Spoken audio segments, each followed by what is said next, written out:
Okay. There you go,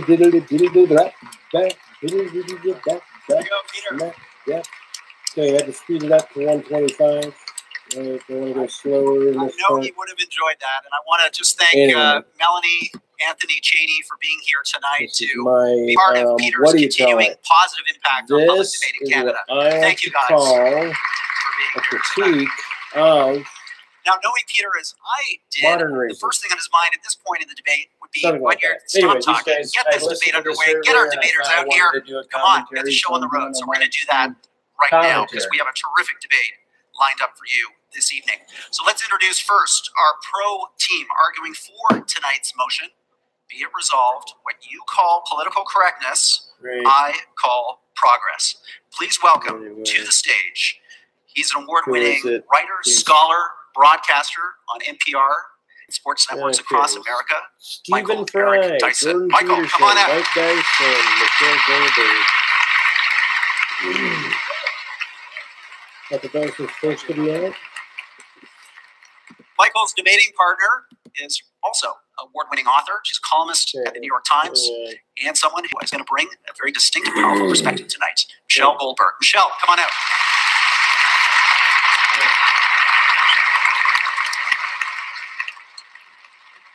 So, one great team of debaters deserves another.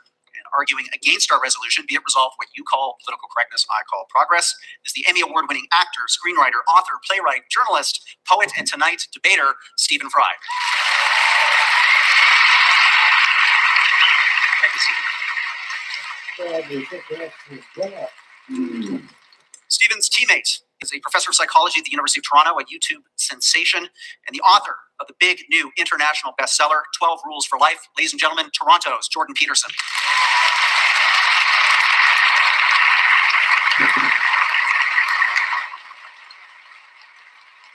Okay, we're going to get our debate underway momentarily, but first a quick checklist to go through. We've got a hashtag tonight, #MunkDebate. Those of you in the hall and those of you watching online, please weigh in. Let's get your opinions going. Also, for those of you watching online right now, we have a running poll, www.monkdebates.com/vote. Reflect, input, react to this debate as it unfolds over the next hour and a half. My favorite aspect of the show that was Peter's brilliance and creation, we have our countdown clock. What this does is it keeps our debaters on their toes and our debate on time. So when you see these clocks on the screen go down to 0, I want you to join me in a warm round of applause. And we'll have a debate that ends when it's supposed to end. Now, let's see. We had our resolution tonight. On the way in, we had this audience of roughly 3,000 people here in downtown Toronto vote on, be it resolved, what you call political correctness, I call progress. Let's see the agree, disagree on that number. 36% agree, 64% disagree. So, a room in play. Now, we asked you, how many of you are open to changing your vote over the course of the debate? Are you fixed, agree, disagree, or could you potentially be convinced by one or other of these two teams to move your vote over the next hour and a half? Let's see those numbers now. Wow, okay, a pretty open-minded crowd. This debate is very much in play. And as per the agreed-upon order of speakers, I'm going to call in Michelle Goldberg first. Michelle, would you like a sip of water? You can have a sip of water before you start.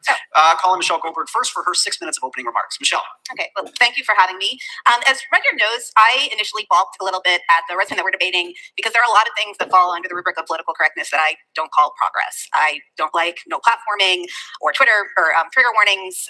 Like a lot of middle-aged liberals, there are many aspects of student social justice culture that I find off-putting, although I'm not sure that that particular generation gap is anything new. On the record about the toxicity of social media call-out culture, and I think it's good to debate people whose ideas I don't like, which is why I'm here. So if there are social justice warriors audience, I feel like I should apologize to you because you're probably going to feel like I'm not adequately defending your ideas. But the reason I'm on this side of the stage is that political correctness isn't just a term for left-wing excesses on college campuses or people being terrible on Twitter. Especially as deployed by Mr. Peterson, I think it can be a way to delegitimize any attempt for women and racial and sexual minorities to overcome discrimination, or even to argue that such discrimination is real. In the New York Times today, Mr. Peterson says, quote, "The people who hold that our culture is an oppressive patriarchy, they don't want to admit that the current hierarchy might be predicated on competence." That sounds particularly insane to me because I'm an American and our president is Donald Trump. But it's an assumption that I think underlies a worldview in which any challenges to the current hierarchy are written off as political correctness. Room in play. Now, we asked you, how many of you are open to changing your vote over the course of the debate? Are you fixed, agree, disagree, or could you potentially be convinced by one or other of these two teams to move your vote over the next hour and a half? Let's see those numbers now. Wow. Okay. Pretty open-minded crowd. This debate is very much in play. And as per the agreed upon order of speakers, I'm going to call in Michelle Goldberg first. Michelle, would you like a sip of water? You can have a sip of water before you start. Sure. Call in Michelle Goldberg first for her 6 minutes of opening remarks. Michelle. Okay, well, thank you for having me. As record knows, I initially balked a little bit at the resolution that we're debating because there are a lot of things that fall under the rubric of political correctness that I don't call progress. I don't like no platforming or Twitter or trigger warnings. Like a lot of middle-aged liberals, there are many aspects of student social justice culture that I find off-putting. Although I'm not sure that particular generation gap is anything new. On the record about the toxicity of social media call-out culture, and I think it's good to debate people whose ideas I don't like, which is why I'm here. So if there are social justice warriors in the audience, I feel like I should apologize to you because you're probably going to feel like I'm not adequately defending your ideas. But the reason I'm on this side of the stage is that political correctness isn't just a term for left-wing excesses on college campuses or people being terrible on Twitter. Especially as deployed by Mr. Peterson, I think it can be a way to delegitimize any attempt for women and racial and sexual minorities to overcome discrimination, even to argue that such discrimination is real. In the New York Times today, Mr. Peterson says, quote, "The people who hold that our culture is an oppressive patriarchy, they don't want to admit that the current hierarchy might be predicated on competence." That sounds particularly insane to me because I'm an American and our president is Donald Trump. But it's an assumption that I think underlies a worldview in which any challenges to the current hierarchy are written off as political correctness. I also think we should be clear that this isn't really a debate about free speech. Mr. Peterson once referred to what he called, quote, the evil trinity of equity, diversity, and inclusivity, and said those three words, if you hear people mouth those three words, equity, diversity, and inclusivity, you know who you're dealing with and you should step away from that because it is not acceptable. He argues that the movie Frozen is politically correct propaganda, and at one point he floated the idea of creating a database of university course content so students could avoid postmodern critical theory. So in the criticism of political correctness, I sometimes hear an urge or an attempt to purge our thought of certain analytical categories that mirrors, I think, the worst caricatures of the social justice left that want to get rid of anything that smacks of colonialism or patriarchy or white supremacy.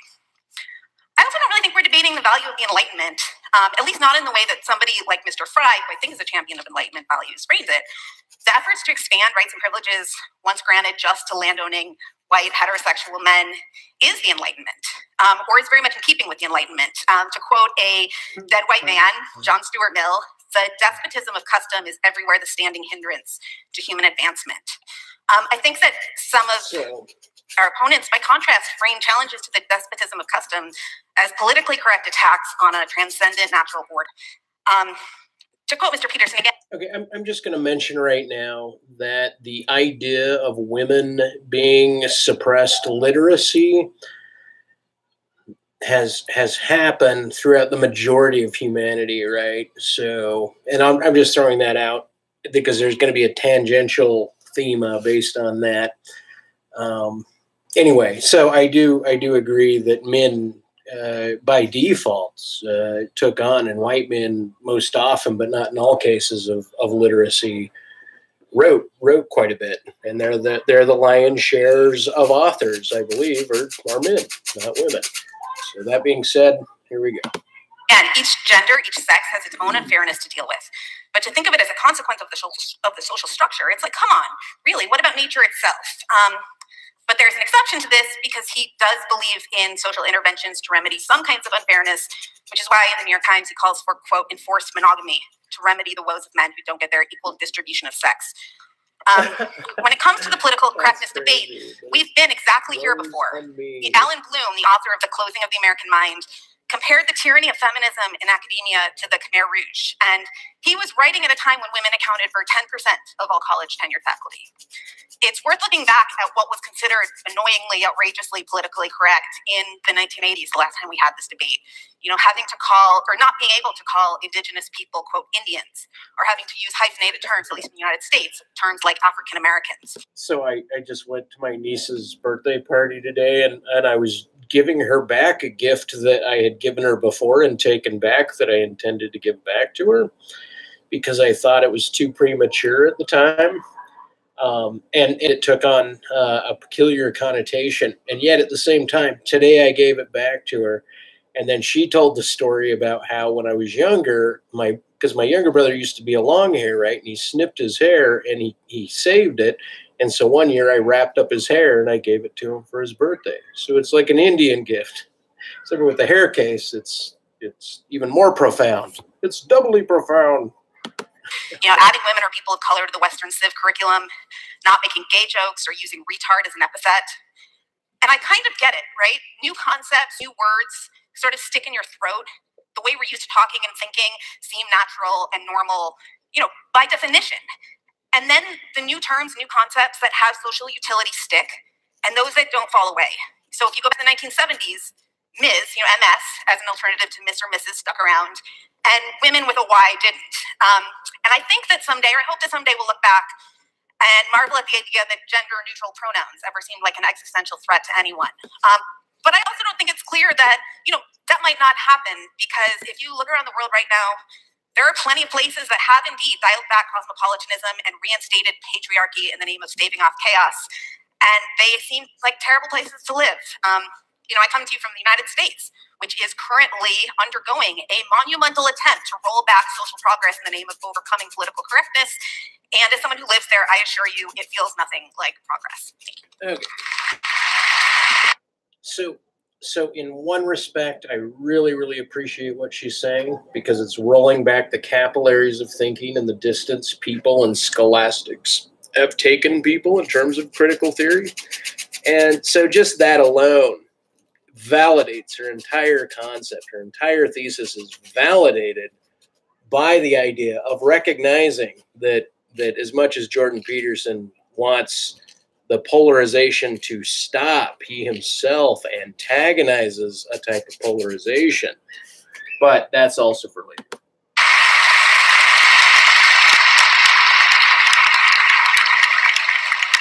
Great start. There's nothing wrong with being provocative or even polarizing, meaning out of the gate, what's ethically wrong. But hey, here we go. The debate, Michelle, thank you. I'm now going to ask Jordan Peterson to speak for the con team. Hello. So we should first decide what we're talking about.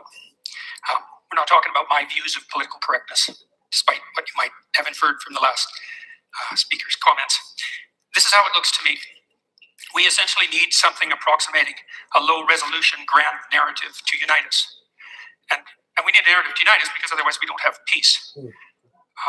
What's playing out in the universities and in broader society right now is a debate between two fundamental low-resolution narratives, neither of which can be completely accurate because they can't encompass all the details. Obviously, human beings have an individual element and a collective element, a group element, let's say. The question is, what story should be paramount? And this is how it looks to me. In the West, we have reasonably functional, reasonably free, remarkably productive, stable hierarchies that are open to consideration of the dispossessed that hierarchies generally create.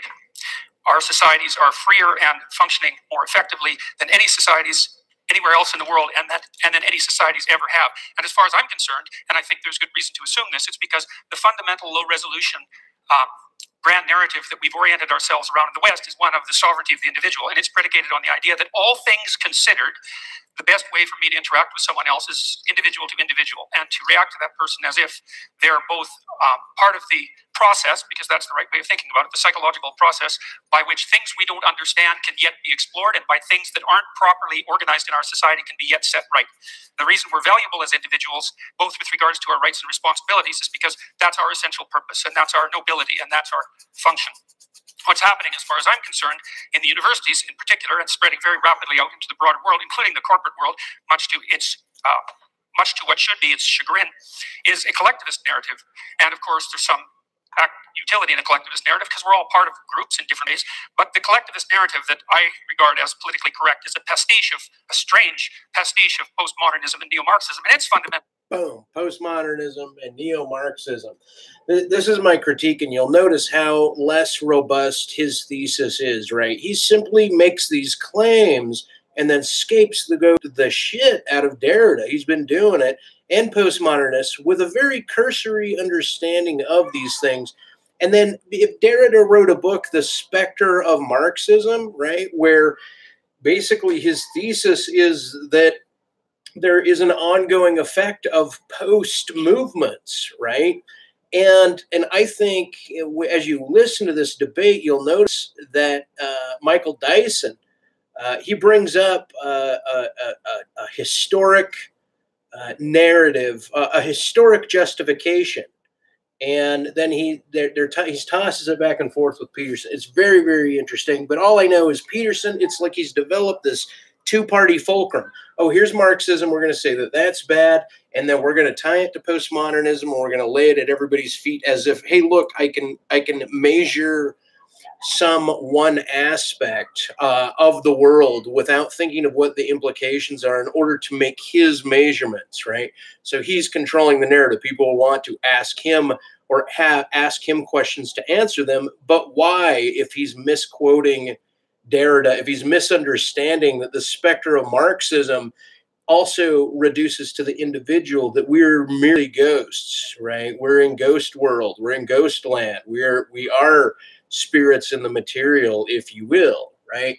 And in a way, I mean, and this is without me completing the whole thesis of Spectres of Marx. It seems as if it's being applied. So this is my speculation. All I know is so far, in terms of his logocentrism and male foulism argument against Derrida, I find it incredibly weak. But that's neither here nor there. So back to what's being said here, because I do appreciate and grant over all of the facts that he's saying to this initial positioning in the debate. Mental claim is that no, you're not essentially an individual. You're essentially a member of a group. And that group might be your ethnicity, and it might be your sex, and it might be your race, and it might be any of the endless numbers of other potential groups that you belong to, because you belong to many of them. And that you should be essentially categorized along with those who are like you on that dimension in that group. That's proposition number one. Proposition number two is that the proper way to view the world is as a battleground between groups of different power. So you define the groups first, and then you assume that you view the individual from the group context, you view the battle between groups from the group context, and you view history itself as a consequence of nothing but the power maneuvers between different groups. That eliminates any consideration of the individual at a very fundamental level. And also any idea, for example, of free speech, because if you're collectivist at heart in this manner, there is no such thing as free speech. It isn't that it's... Well, now, and Michael Dyson totally proves him wrong, right? Because he will basically say, hey, read my book. My narrative is of just what you're saying. Like, that is how he understands the world down a z-axis of time. Anyway, I'm not going to steal the thunder of him. So, but I'm just saying, like, I find the presumptions of Peterson to be very narrow. He's almost too acute that he's cross-eyed, right? So it might be good for speed reading. It might be good for whatever he's coming to. And he is, it seems like he desires a type of diplomacy, but the guy plays with knives, right? He's slithering. Baited by those on the radical left and let's say the rest of us, so to speak. It's that in that formulation, there's no such thing as free speech, because for an individualist, free speech is how you make sense of the world and reorganize society in a proper manner. But for the radical left type. So now he's going to tell you what a free speech is, right? So he went so far as to tell you like what he believes describes free speech, carte blanche across the board in the most dynamic, robust sense. And I think it's very acute, very narrow, and very absurd for him to go to that length. Anyway, I'm sorry. This isn't what I wanted to comment on. Collectivist that's associated with this viewpoint of political correctness. When you speak, all you're doing is playing a power game on behalf of your group. And there's nothing else that you can do, because that's all there is. And not only is that all there is in terms of who you are as an individual now and how society should be viewed, it's also the fundamental narrative of history. For example, it's widely assumed in our universities now that the best way to conceptualize Western civilization is as an oppressive, male-dominated patriarchy, and that the best way to construe relationships between men and women across the centuries is one of oppression of women by men. It's like, well, look, no hierarchy is without its tyranny. That's an axiomatic truth. People have recognized that literally for thousands of years. And hierarchies do tend towards tyranny, and they tend towards the usurpation by people with power. But that only happens when they become corrupt. We have mechanisms in our society to stop hierarchies from becoming intolerably corrupt, and they actually work pretty well. And so I would also point this out. Don't be thinking that this is a debate about whether empathy is useful or not, or that the people on the con side of the argument are not empathetic. I know perfectly well, as I'm sure Mr. Fry does, that hierarchies tend to produce situations where people stack up at the bottom, and that the dispossessed in hierarchies need a political voice, which is the proper voice of the left, by the way, the necessary voice of the left. But that is not the same as proclaiming that the right level of analysis for our grand unifying narrative is that all of us are fundamentally to be... Okay, even his tightening down what the definition of the left of in its historic appropriation, which I don't think is a mal-description. I think he's correct in being able to give it that attribute, right? But at the same time, it doesn't mean that in all cases it must be looked at as having those attributes or being composed in which the way he himself is describing it. Identified by the groups that we belong to, and to construe the entire world as the battleground between different forms of tyranny in consequence of that group affiliation. And to the degree that we play out that narrative, that won't be progress, believe me. And we certainly haven't seen that progress in the universities. We've seen situations like what happened at Wilfrid Laurier University. Instead, we won't see progress. What we'll return to is exactly the same kind of tribalism that characterized the left. Right. So, okay. So now the characterization of the left is just that, right? So he started out as a description of the left, and then he's backed out to the characterization of the left. So he did open the stage for a really, like, to respond to him, it's going to take some thinking, right? Thank you, Jordan. Michael Eric Dyson, your 6 minutes starts now. Thank you very kindly. Wonderful opportunity to be here in Canada. Thank you so much. I'm going to stand here at the podium. I'm a preacher. And I will ask for an offering at the end of my presentation. This is the swimsuit competition of the intellectual beauty pageant. So let me show you the curves of my thought. Oh my God, was that a politically incorrect statement I just made? How did we get to the point where the hijacking of the discourse on political correctness has become a kind of Manichaean distinction between us and them? The abortive fantasy just presented is remarkable for both its clarity and yet the muddiness of the context from which it has emerged. What's interesting to me is that when we look at the radical left, I'm saying, where they at? I want to join them. They ain't running enough. And I'm from a country where a man stands up every day to tweet the moral mendacity of his viciousness into a nation he has turned into his psychic commode.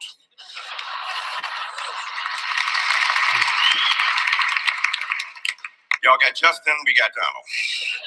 So what's interesting then is that political correctness is transmogrified into a caricature of the left. The left came up with the term political correctness. Shall I remind you? We were tired of our excuses and our excesses and our exaggerations. We were willing to be self-critical in a way that I fear my confrères, my compatriots, are not. Don't take yourself too seriously. Smile. Take yourself not seriously at all, but what you do with deadly seriousness. Now it is transmogrified into an attempt to characterize the radical left. The radical left is a metaphor, it's a symbol, it's an articulation.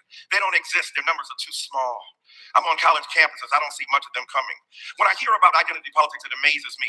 The collectivist. Okay, so right there, he doesn't get the shit from the left, but the whole like Milo and Ben Shapiro and whatever that blonde Ann Coulter, those types of things, like they've caused this huge pushback from the left. So he's not experiencing that, even though he's a professor, but he's a postmodern, he teaches postmodernism, which is also what Jordan B. Peterson, I believe, misinterprets or narrowly interprets. He does not. He's got greater words. Anyway, here we go. We'll continue. Identity politics. Last time I checked, white folk invented race. That was an invention from a dominant culture that wanted groups to at their behest. The invention of race was driven by the demand of a dominant culture to subordinate others. Right? Patriarchy. So, okay, just that concept, right? I mean, if you go to Egypt, you'll see pictures of black and white and even blue people, mostly Osiris being blue, right, on the walls.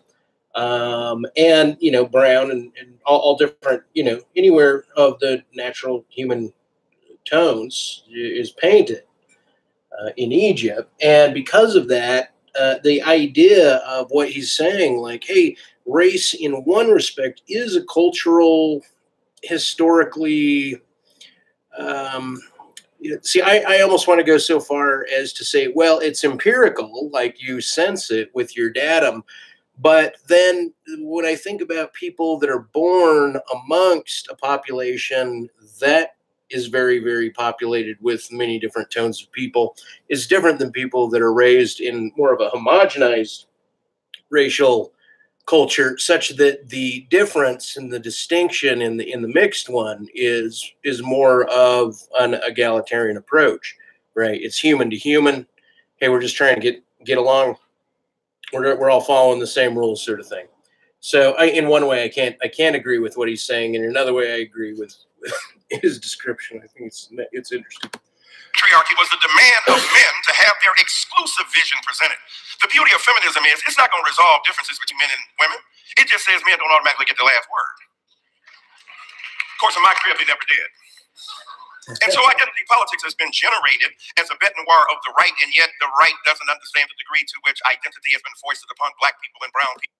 Because I think he may have been raised by a single mom, right? And so maybe he got the hard hand of a tougher single mom to excel or do what he did, or maybe not. I don't know. I don't know his family structure. I was just trying to run on basically what he just said there.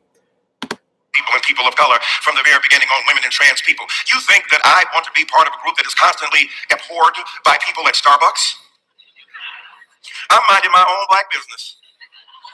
All right, so right now he's bringing up a contemporary thing. He's saying, look, this is happening. And then he lauds these things. Whether or not there's actually any credibility to that one sounded like a PR maneuver that just, boom, blew up, right? I still don't believe that people are articulating just the fact of what the internet and shared information globally or nationally or massively and politically what the effect of the internet is, not just social media, but the internet.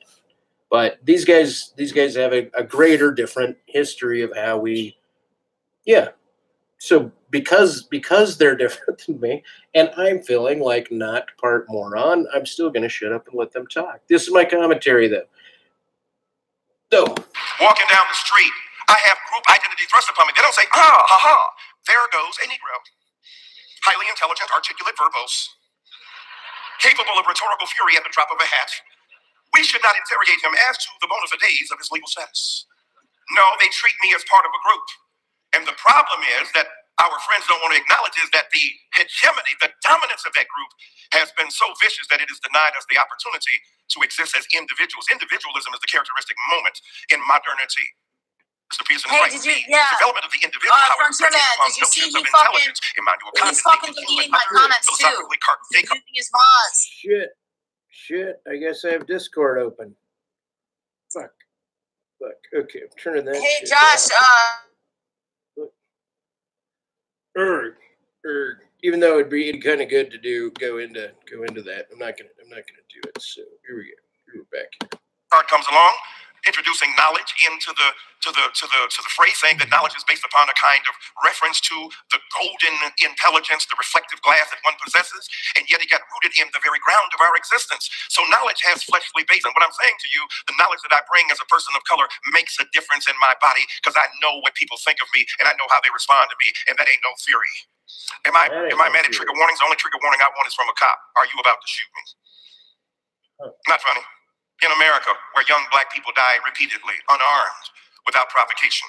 And so for me, identity politics is something very serious. And what's interesting about safe spaces, I hear about the university I teach there. Look, if you're in a safe space in your body, you don't need a safe space. Some of that is overblown. Some of it is ridiculous. I understand. I believe that the classroom is a robust place for serious learning. I believe in the interrogation of knowledge based upon our understanding mutually of the edifying proposition of enlightenment. At the same time, some people ain't as equal as others. So we have to understand the conditions under which they have emerged, in which they have been benighted and attacked by their own culture. And I ain't seen nobody be a bigger snowflake than white men who complain. Mommy, they won't let us play and have everything we used to have under the old regime where we were racists and supremacists and dominant and patriarchs and hated gays and lesbians and transsexuals that, you gotta share. This ain't your world, this everybody's world. And let me end by saying this. You remember that story from David Foster Wallace? Fish are going down, two fish are going, and an older fish comes in the opposite direction. He said, hello, boys, how's the water? They swim on, they turn to each other, what the hell is water? Because when you're in it, you don't know it. When you're dominant, you don't know it. Nothing, Kaiser Soze said, is more interesting that the devil did than to make people believe he didn't exist. That's what white supremacy is. Well, in a way, then he's trying to say that white men are the devil, right? Like the devil exists. These guys are just trying to cover the facts of it. And I don't mind that lauding of that projection. I think he's got a means of saying it. What the resolution is, I don't think anyone speaks on. But as far as the awareness of, I cannot thank Michael Dyson enough for his contributions. All of these guys, they're wonderful. All four.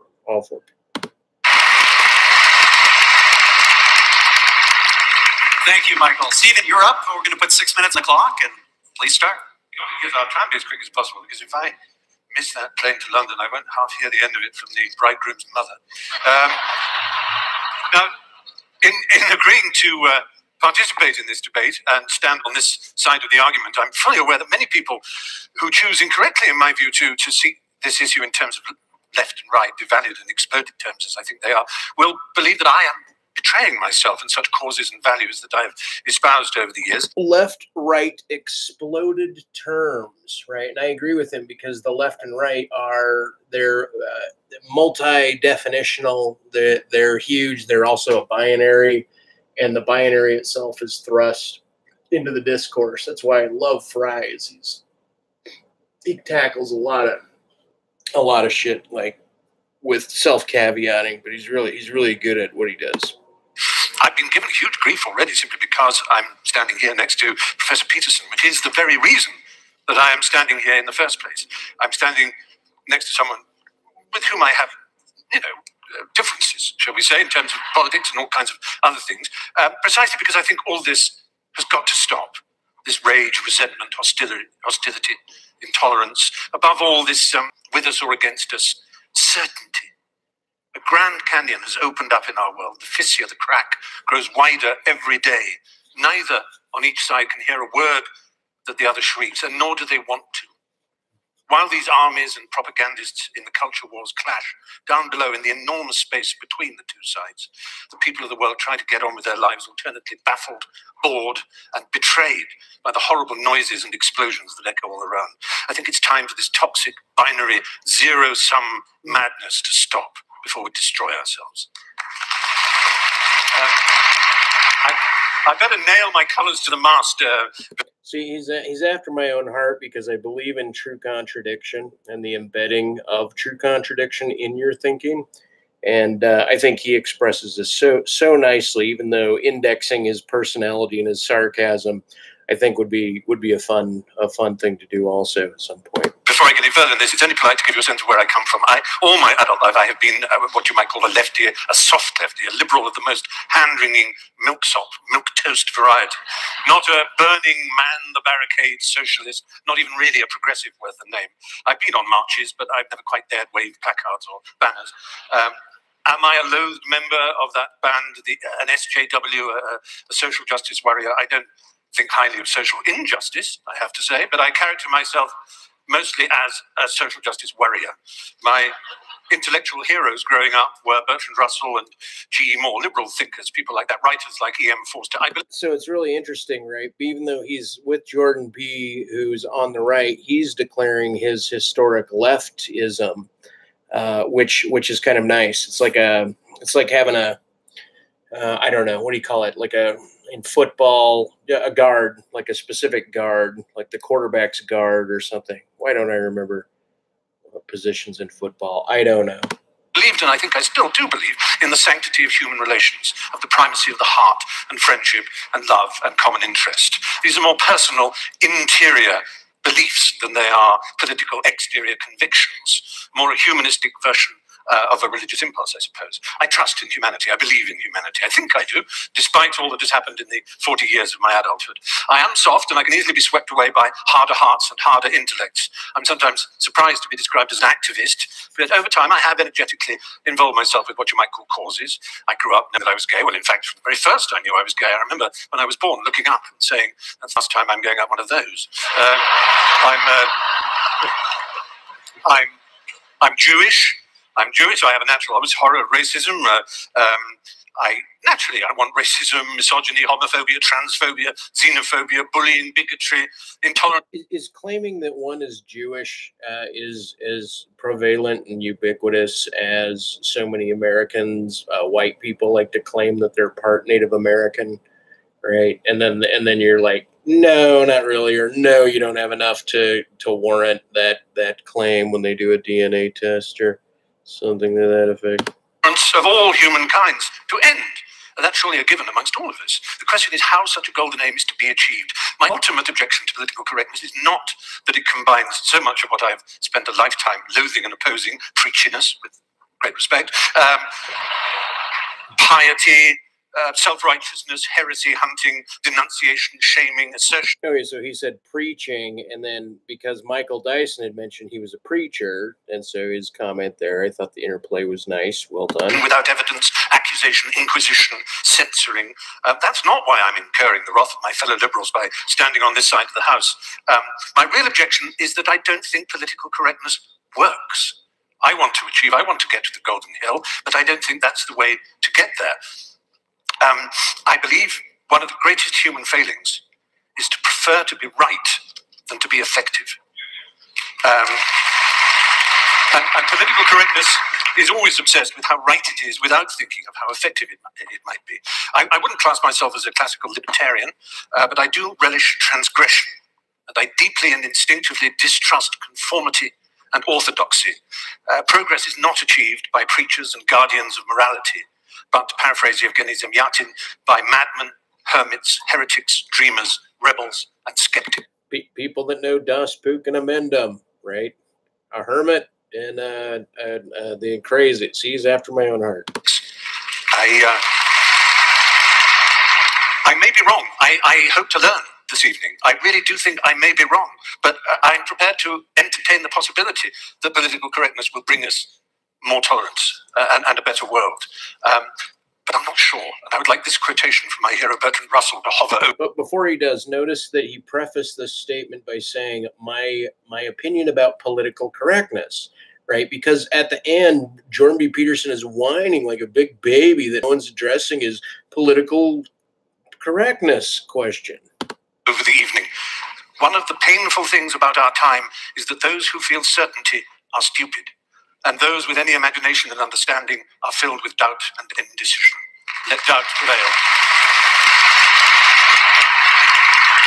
I love that. I let doubt prevail. The installing of doubt, institutional doubt, right? What a great satirist, but what a great thinker. What a great commentator Fry is, I think. So, great set of opening statements to set the scene. We're now going to go into a round of rebuttals to allow each of our presenters 3 minutes to reflect on what they've heard and to make some additional points. We're going to do that in the same order that we had the opening statement. So, Michelle, you're up first. We'll put 3 minutes on the clock for you. So first, I would say that I think that the attempt to draw a dichotomy between individual rights and group rights is a little bit misleading. Traditionally, there have been large groups of people who have not been able to exercise their individual rights. And I think that a lot of the claims that are being made on behalf of what we politically correct types call marginalized groups are claims that people who, have identities that have not traditionally been at the center of our culture or been at the top of our hierarchies have as much right to exercise their individual talents and realize their individual ambitions, right? When we say that we want more women in power or more people of color's voices in the canon or in the curriculum or, directing movies, all of these things are not because, at least on my part, I'm interested in some sort of very crude equity, but because there are a lot of people who have not traditionally been able to realize themselves as individuals. That's what the women's movement was. That's what the civil rights movement was. That's what the gay rights movement was. That's in some ways what the rights movement was. I mean, far from a collectivist movement. To recognize yourself as individuals. Now, one thing I noticed, the thing about the right is they often just assume that there is no such thing as, like they deny the metabolism of human growth. I mean, they don't outrightly deny it, but they overlook it, right? In one respect. I mean, I guess both sides kind of overlook it in one respect, but that certain things become evident for certain ages, right? So that in college at this age, it is traditionally important to cover new ground and push back on established norms. Like there's a trend for it, right? And that's what they're trying to push back against. That's what the right is trying to push back against. But in a way, it's kind of like Animal House, or it's kind of like the idea of, hey, a party school in the 50s. Were they there? Was there any parties at college campuses since the invention of canned beer or bottled beer? Like, I don't know. I think certain things about what happens in people when they're in junior high, high school, college, early 20s, American people generally, in some respects, have that there's an embedded narrative for different people that looked at different media, certainly, but Americana, people from America, raised in America, I mean, they're inheriting a type of Americana that was found in media and in existence on this land, so that they're reaping follow through from it, right? Residual follow through, residual memes, residual ideas, residual notion. Anyway, I'm talking. There you go. This is kind of liberalism, classical liberalism, pushed to its extreme, right? These are people saying, I have the right to define my identity against the one that was collectively assigned to me. Finally, I would say, a lot of the things that Stephen Fry said, and particularly his temperament, were probably in agreement, but this inquisition, this censoriousness, on the one hand, I see where he's coming from, but I think it's a little bit virtual, right? I mean, who's really censoring you? I understand what it feels like to feel censored. I understand what it feels like to be on the wrong side of a Twitter mob or get a lot of nasty comments. And that's a bad feeling, and it's a counterproductive tactic, but that's not censorship. And again, it's it's especially strange coming from a country where, the president of the United States is trying to levy additional postal rates on the owner of the Washington Post, in revenge for its reporting, and people who have kneeled Jeff Bezos, I believe, is the owner of the Washington Post, and because he's the owner of Washington Post, I think he might have a spat. I think Amazon had a spat with Trump during their when they met. I think close to near the end of his campaign or shortly after he won. Protest police brutality at football games have seen their careers explode, or people who have, women who have challenged Mr. Peterson has been hounded by threats and trolls and misogynist invective. So thank you.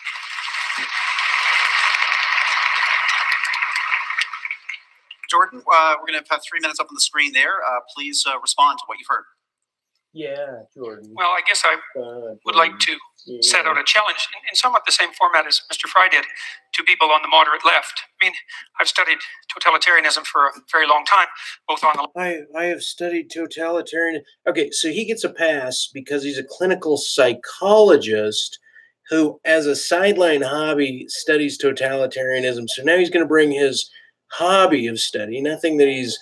if you're saying that he's lauded because he's a professor, right? Just keep this in mind, is that he's just making these general sweeping things and saying he's studied it, right? Almost like co-opting the idea that he has a credential in this. But he's going to say it anyway because he's got sachet, or now he's got the power to invoke what he might be sophomoric at and display it as if he's a PhD. And he's not that with postmodernism, and yet he plays this shit. That's what I mean. He's like adding this fulcrum to do this really acute maneuver in politics now, which I don't know how it is, but it feels like he's playing with blades. Left and on the right in various forms. And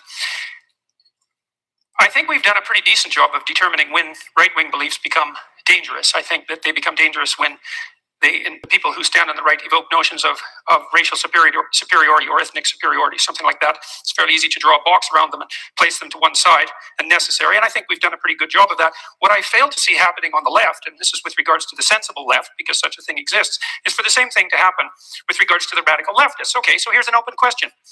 If it's not diversity, inclusivity, and equity as a triumvirate that mark out the two excessive left, and with equity defined, by the way, not as equality of opportunity, which is an absolutely laudable goal, but as equality of outcome, which is how it's defined, then exactly how do we demarcate the two extreme left?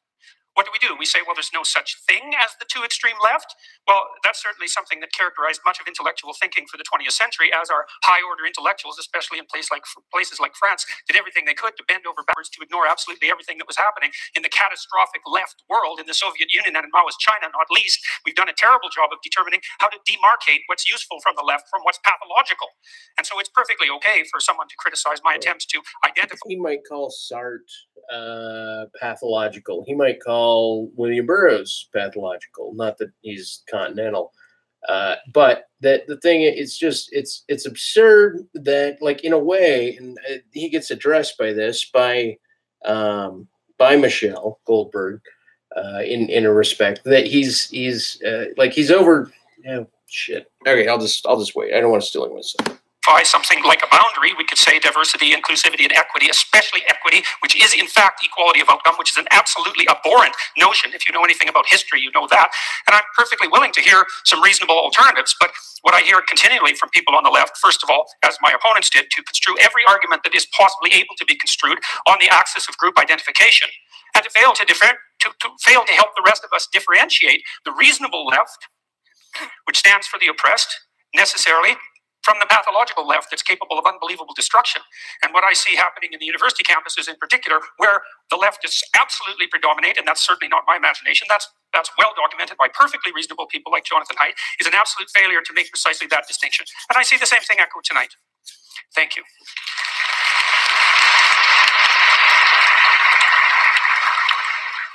Michael, give us your rebuttal. Let me step out here in Peterson land. I feel freer already. I don't know what mythological collective Mr. Peterson refers to. I'm part of the left. They're cantankerous.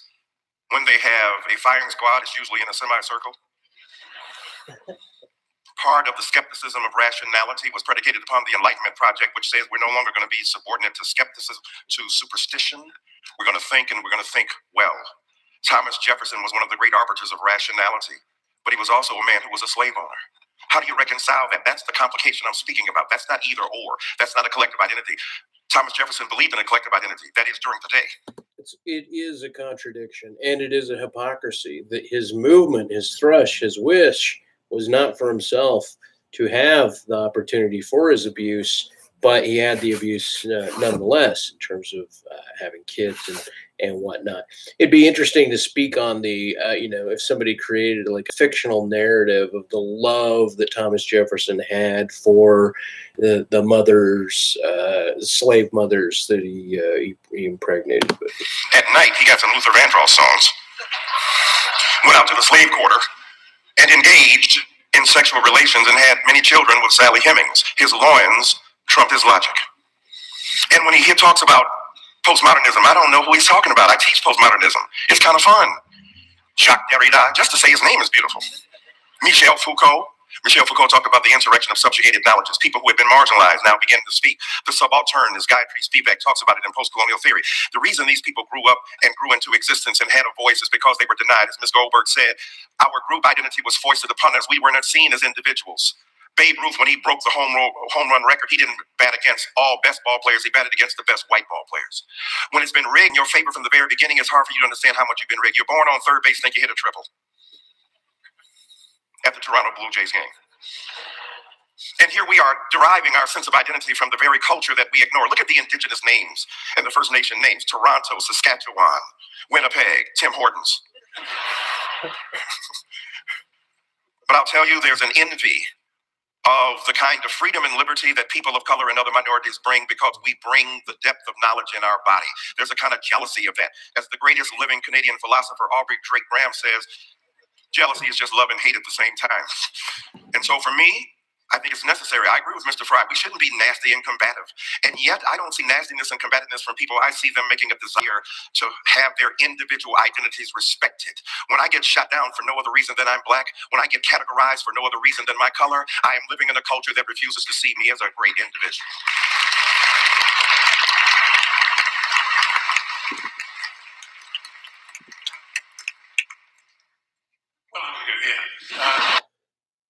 Anyway, I loved his opening remarks as well.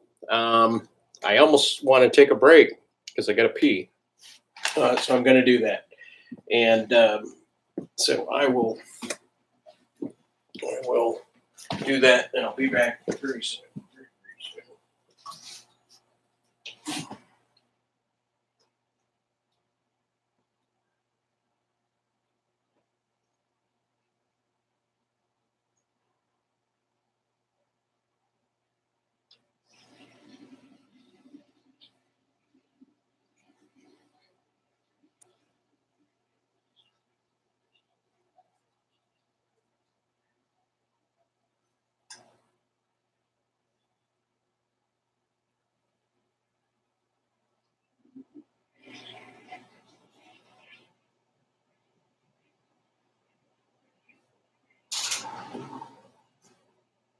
Oh, so I got to paint a plane.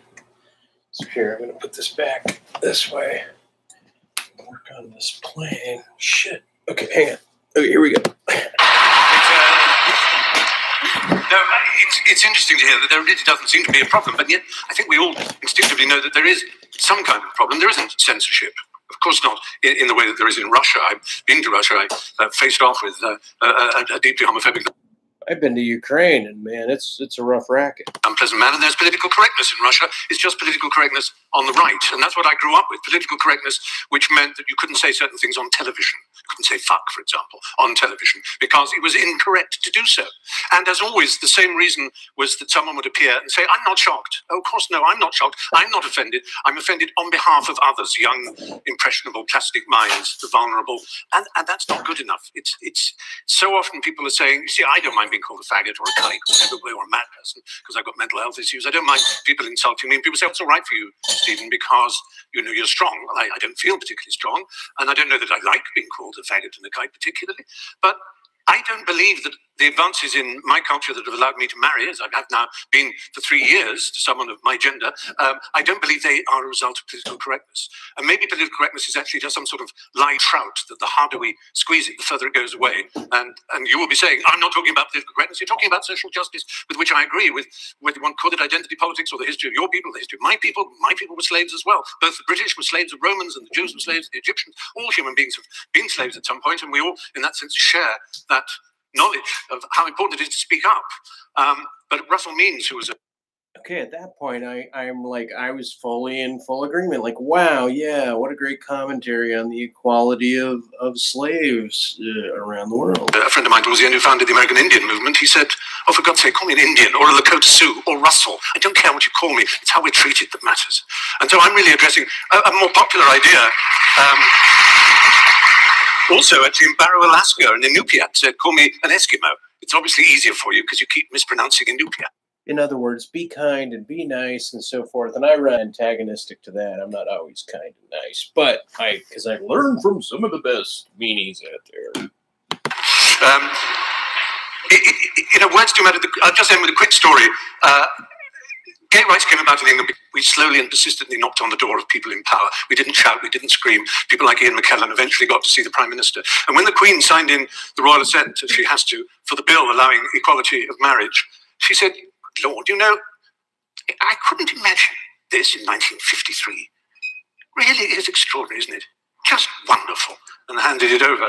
Now, that's a nice story, and I hope it's true, but it's nothing to do with political correctness. It's to do with human decency. It's that simple. Like the history of England is all about human decency. But no, what the comment was, the story was, I understand that. That makes sense. And he's expressing his virtue of, hey, there is a common denominator of human decency. So Some great rebuttals there, strong opening statements. Let's move now into the moderated cross-examination portion of this debate and get both sides engaging on some of the key issues here. And I think what we've heard here is a bit of a tension. Let's draw it out a bit more between the rights of groups to feel included, to have, in your words, Michelle, the opportunity for individuality, and a belief on the other side that there's something at threat here when these groups are overly privileged through affirmative action or other outcome-oriented processes. So, Michael, to start with you, why isn't there just harm that's done to groups by privileging their group identity, whether it be a group identity of race or of gender, and not immediately treating them as individuals in the way that Jordan and Stephen would like to see them first? Well, a couple of things. First of all, there was no arbitrary and random distinction that people of color and other minority groups made. When I talked about the invention of race, the invention of gender, the invention of groupthink, that was not done by those groups that have been so named, as Ms. Goldberg said. So first of all, you've got to acknowledge the historical evolution of that reality and the boom. So even the framing, being black, going into English, the framing is historically, lingually bounded differently, right? And so it frames certain things, like the white and delightsome and the dark and scary and the shadow, and then projecting it. Anyway, he's going to articulate his own view here, but I dig this conversation. All right. Concept of group identity did not begin with them. It began with a group that didn't have to announce its identity.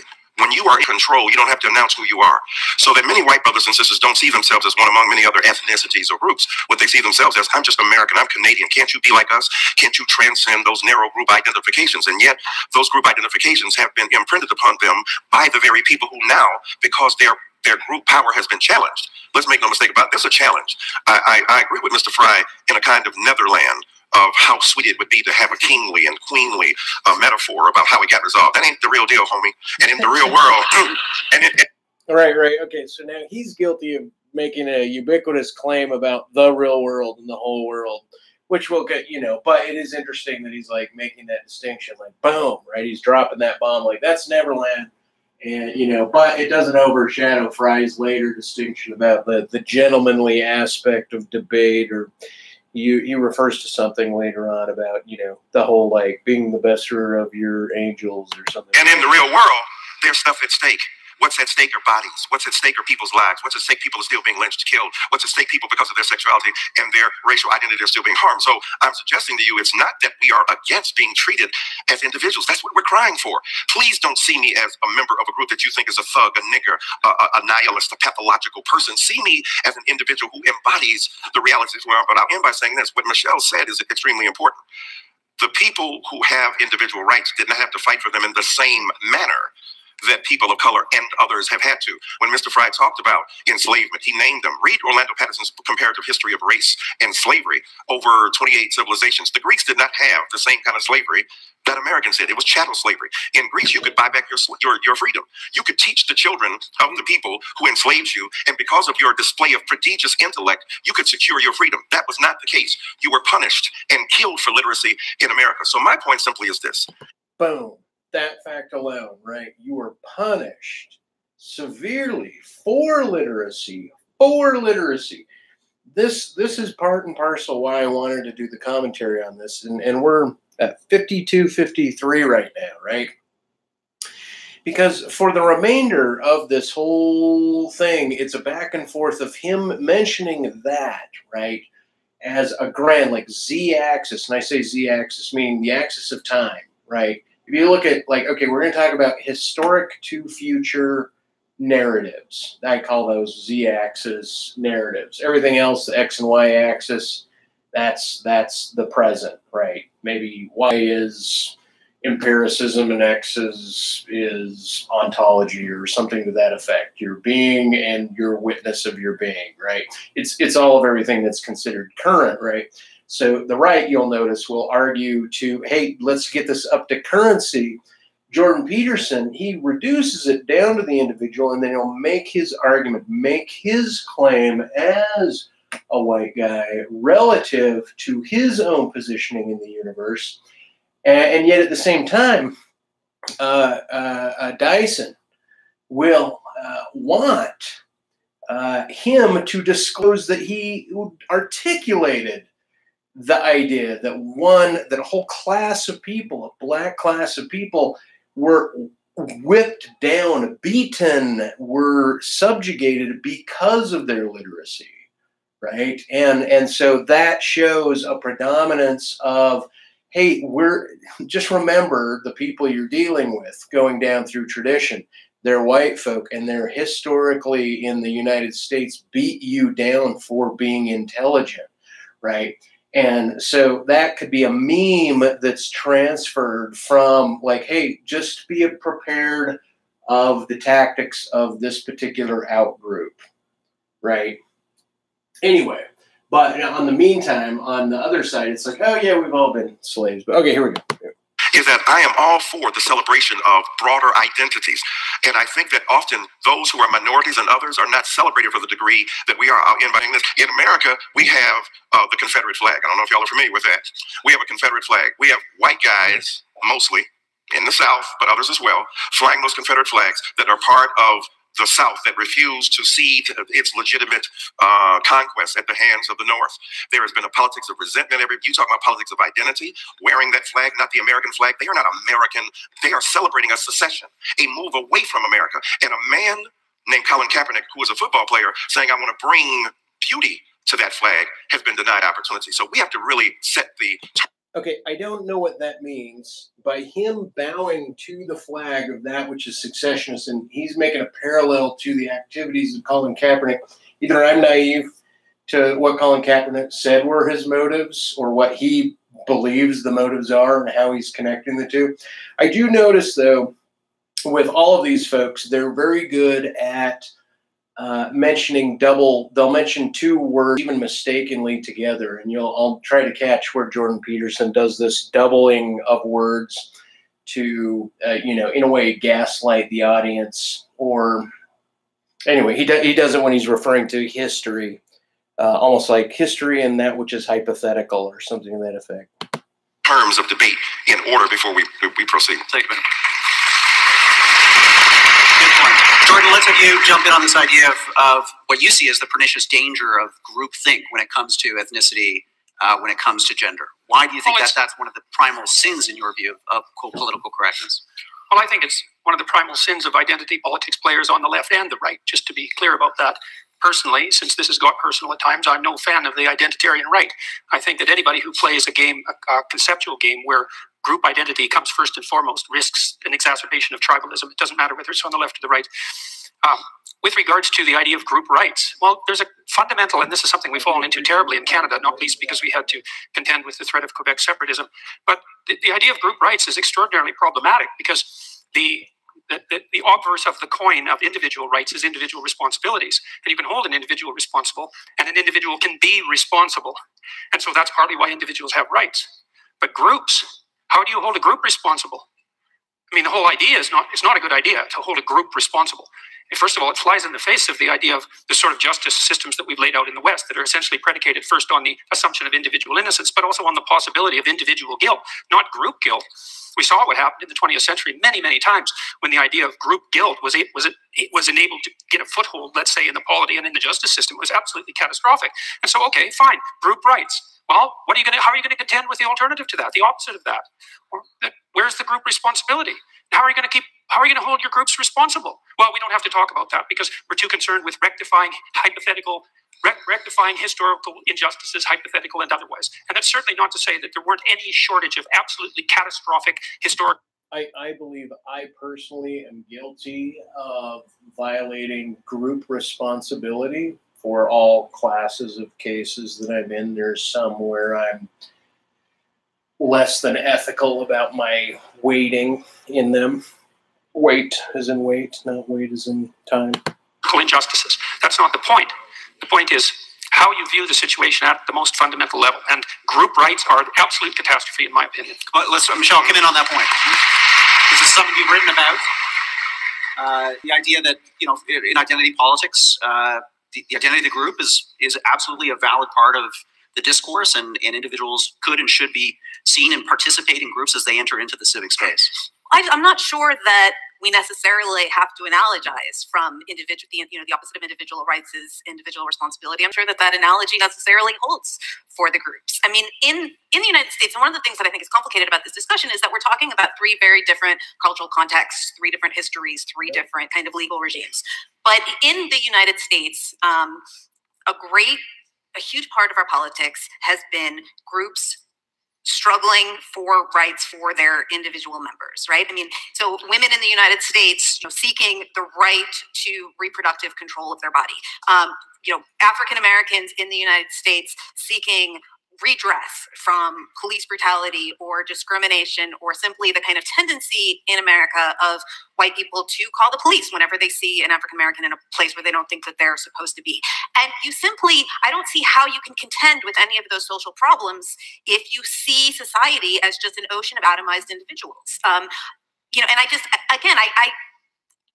I don't think there's anything pernicious about people banding together on the basis of their common identity to seek redress for discrimination and exclusion. I mean, I think that is just, to me, that is just amazing to say, okay, under the sense of redress, feel free to group, right? To say that you're responsible for how you've historically been categorized as a group. Well, you can have a general, like, what are you going to do about it? Like, try to infiltrate the language and change the language with memes and new ideas and new angles and overpopulate it so as that you can loosen up and gather greater navigability. If you're a marginalized person, you can, like, free up the, I don't know how to put it, kind of mix the cream with the coffee or that is everything that's best about our democracy. That is the definition of progress. And so again, I keep stumbling with the idea that this is somehow tyrannical or that way lies Stalinism. And a lot of times people who are opposed to political correctness talk about the concept of category creep, or category creep, which is a concept that was originated by, I believe, an Australian academic. And it's basically kind of a failure to draw distinctions, right? So that you kind of can't see the difference between, say, a KKK Grand Wizard and a conservative like, say, Ben Shapiro. Or, that you kind of see everybody to your right as, fascist, sexist, totalitarian, intolerable. And I think that that is a real thing that happens in part because, undergraduates often think in broad and slightly overwrought categories. I know I did when I was a kid. Maybe still do, but I hear a lot of category creep in, again, the argument against political correctness or against seeking group. I don't know if she's saying category creep or category creek or category what, but I'm picking up the description of what it is she's saying regardless. Redress, the idea that kind of that way lies dehumanization, or that you're kind of 1 minute you're asking. Let's have Stephen come in on this. This is part of your opening remarks. You're a category creep, Stephen. Respond to that. It's a nice. I'm still very lost about why we aren't talking about political correctness. We're talking about politics, and that's fine. And I share exactly what you think about it. I'm not an enemy of identity politics per se. I can obviously see where it goes wrong and where it's annoying. Let's be empirical about this. How well is it working for you in America at the moment? Not well at all. Really isn't. You can answer me in a moment. The reason that Trump and Brexit in Britain and all kinds of nativists all over Europe are succeeding is not the triumph of the right. It's the catastrophic failure of the left. It's our fault. We absolutely... My point is not that I've turned to the right or anything like that, or that I'm nice and fluffy and want everybody decent. I'm saying, fuck political correctness. Resist. Fight.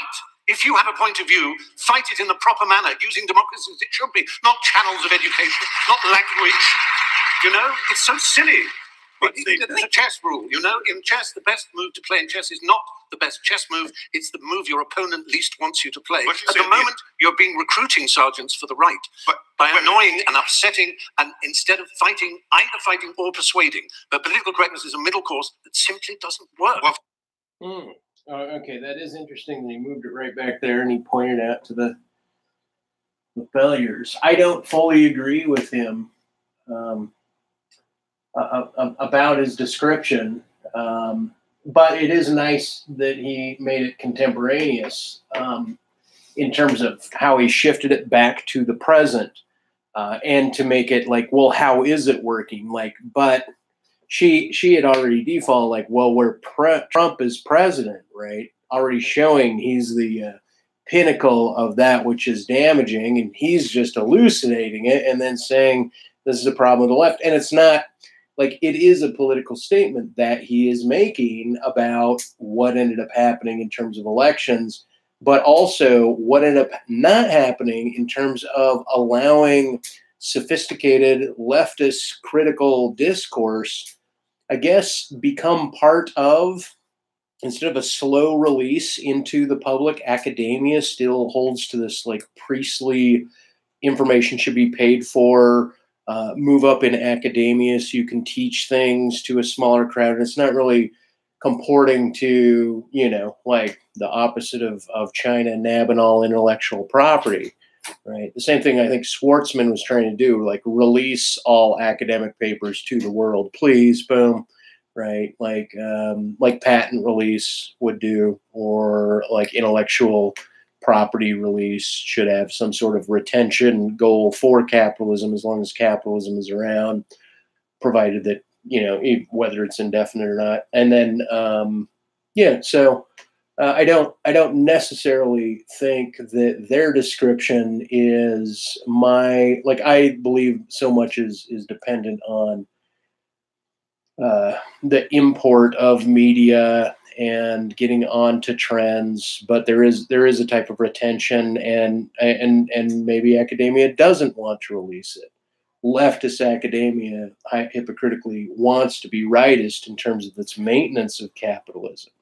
Anyway, I'm off base now. First of all, you said be empirical. Now, empirical, as far as I know, the word means that which can be verified or falsified through the senses. Exactly. So if we look at it in an objective way, the reality is that people don't have equal access to the means to articulate the very moment you're talking. No, I'm talking about the empirical results of this political attitude. I understand that, but my point is simply this. I'm suggesting to you that people use the weapons at hand. Now, it was Abraham Joshua Heschel, the rabbi, who said everybody's not guilty, but everybody's responsible.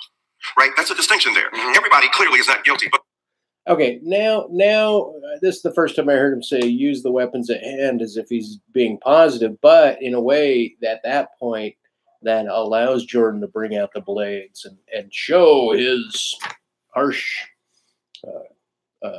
approach to dicing and splicing. But what's interesting, look at the flip side. If you have benefited from 300 years of holding people in servitude, thinking that you did it all on your own, why can't these people work harder? Let me see, for 300 years, you ain't had no job. So the reality is, for 300 years, you hold people in the bands. You hold them in subordination. You refuse to give them rights. Then all of a sudden, you free them and say you're now individuals, not having the skills, not having the skills. I'm talking about America, first of all. I'm talking about American society, first of all. I'm talking about the Northern Hemisphere. I'm talking about every society where enslavement has existed, but I'm speaking specifically of the repudiation of individual rights among people of color in America who were denied the opportunity to be individuals. So I obviously, and ideally, and I think Michelle Goldberg does too, agree. So I agree with that. He's trying to show, I believe, a pathology, and they're once again trying to move it up to a contemporaneous approach. And yet his authorship is about the history and the trends of these traditions and the manifestation. And he doesn't want his authorship, being a free individual to type what it is he's typing, to be squandered negatively. So, but it is, I don't know, this whole thing is, that's why I like this video. That's why I'm doing this video. And to get some painting done, in case you didn't notice. That's a plane, and that's a lady with a neon, and and they're trying to balance out the plane. With the emphasis on individuals, what we're saying to you is that we have not been permitted to be individuals. We have not been permitted to exercise our individual autonomy and authority, and the refusal to do so, to recognize me as an individual, means when you roll up on me and I'm a 12-year-old boy in a park and you shoot first in ways you do to black kids that you don't do to white kids, you are not treating that person as an individual. If we're living in a society where women are subject to aberrant forms of horrid So, and the cool thing is now he is using contemporaneous examples once again. So he's fulfilling this. Patriarchal, sexist. He's making the distinction quite clear. And misogynist behavior, you are not acknowledging the centrality of the individuality of women. You are treating them according to a group dynamic. And if we get beyond the ability of people on the right to understand the degree to which they have operated from the basis of benefit from group identity, without having said, I end by saying this: the great American philosopher Beyonce knows said that it has been said that racism is so American that if you challenge racism, you look like you're challenging America. We are challenging inequality. We are challenging the refusal to see me as an individual. When we overcome that, have at it. We're all on equal plane. So right then, man, the national distinction, boom, racial distinction, national distinction. He made it clear, man. He just sunk, in my opinion, that just sunk the ship, right? But then, not entirely, but, Peterson's going to come back. It's a media debate, but oh, what a great job. Let's on a couple of questions. So let's your side spoke, so I'm going to go to Jordan, then to you. Let's assume for a moment that I've benefited from my white privilege. Okay, so let's assume that. That's fine. Well, that's what you would say. So, so let's say, here, let's get precise about this, okay? Was that very individual of you? Let's get precise about this, okay? Let's get precise. To what degree is my present level of attainment or achievement a consequence of my white privilege? And I don't mean sort of. I mean, do you mean 5%? Do you mean 15%? Do you mean 25%? Do you mean 75%? And what do you propose I do about it? How about a tax? How about a tax that's like specialized for me so that I can account for my damn privilege, so that I can stop hearing about it? Now, let's get precise about one other thing, okay? We'll get precise about one other thing. Precise? Yeah, precise, yes. And so, if we can agree, and we haven't, that the left can go too far, which it clearly can, then how would my worthy opponents precisely define when the left that they stand for has gone too far? You didn't like equity, equality of outcome. I think that's a great marker. But if you have a better suggestion and won't sidestep the question, so let's figure out how I can dispense with my white privilege, and so that you can tell me when the left has gone too far, since they clearly can. Okay, so he's now presenting the idea that he should dispense with his white privilege. Like, he's trying to finally get to a recoverable point. Like, at what point is the appeal to one's past as a group of people equitable anymore? Like, what is it that we have to do? Just get to this final point where the fold of the water, the lapping of the tide going in and the tide going out, show up on the shore at inverse levels. Then when, if the tide's going in, it's going to be up on the shore, and when it's going in, it's going to be down on the shore. And at one point, those transition to the other one. So I think he's asking this point. So, and that's what this debate is about political correctness. It's about the left going too far. And I think it's gone too far in many ways. And I'd like to figure out exactly how and when, so the reasonable left could make its ascendancy. Okay, so Jordan B wants what he thinks is a grand narrative of balance. It's very diplomatic in its attempt, and in one way, he's not going to stand for this sub narrative when he basically is saying, look, everything is here, right? Nobody's holding you down other than a history of reiterating these narratives. But yeah, we could quit all this nonsense. Do you mind if I answer, Stephen? I will answer you, but I just want to answer Stephen Fry first, because you talked about, this is how we got Trump, and this is the failure of the left. And so I'm a journalist. I went to a ton of Trump rallies during the campaign in different parts of the country, and you're right. Everywhere I went, I heard complaints about political correctness. Far more than I heard complaints about, say, NAFTA. But when you asked people what they meant by political correctness, they called a woman they worked with girl, and she got mad at them. And right. Okay. So, yeah, political correct. Should you be able to call a girl a girl? I mean, when I go out to eat with my mom, or when I used to go out to eat with my mom, if a waitress called my mom hun, she would say, I hate to be called hun. What, did she go to hun school? Why am I her honey? What is it? She took an offense to the phrase. So in the same regard, her pushback now, angling it from the feminine, the history of feminism in the regards that she's going to speak on it now, is much more recent than, it's like third wave feminist evidencing. They could, you couldn't in public wonder aloud whether the president of the United States was really a Muslim. They didn't like that they couldn't make gay jokes anymore. And so on the one hand, you're right, and I've written about this. I think that when you try to, that when people have these prejudices and you try to suppress them, it can create a kind of dangerous counter reaction. But I also think that, what they were reacting to, again, to go back to the title of this debate, what they call political correctness, the fact that they had to have this urbane Black president who they felt talked down to them, which is really what they meant. I don't see a way around that, because that is, like I said, that's progress. So to go to the question of when the left goes too far, I mean, to me, it's pretty easy. Violence and censorship, right? I'm against violence and I'm against censorship. But I also, looking around the world right now, when the idea that there is this, I understand, again, that there is like a problem of kind of left-wing annoyance, right? There's a lot of things that kind of random people on the internet in particular are able to swarm individuals and turn kind of stray remarks into social media campaigns. And this is often, conflated with political correctness, and it's a bad phenomenon. I wish there was a way to put an end to it. I don't think there is no way to put an end to it simply by having kind of reasonable liberals or reasonable socialists denounce it, because it's just a kind of awful phenomenon of modern life. And if you want to have a debate about whether social media is terrible for democracy, I will be on the gay side. But right now, I don't know which side she said. I'm on the gay side. I don't know what that references as far as social media, even though I think the profundity of social media is being it's not explored in this conversation. Where I really disagree, there's a couple places I really disagree. But then I'm going to go to Michael. But the idea that the radical left poses a greater threat than the radical right, when you see actual fascism ascendant all over the world, strikes me as something that you can literally only believe if you spend your life on college campuses. So boom, right? Okay, so because she's basically saying Jordan B. Peterson has spent his entire life on a college campus, and that's the only way that he would come to that conclusion that the right is. So in another way, she's pointing to the acuteness of his vision, because maybe college campuses have leftist rhetoric, which might be more due to what I was saying about metabolism and a history of trying to figure out what the next generation's contribution and gripe is about.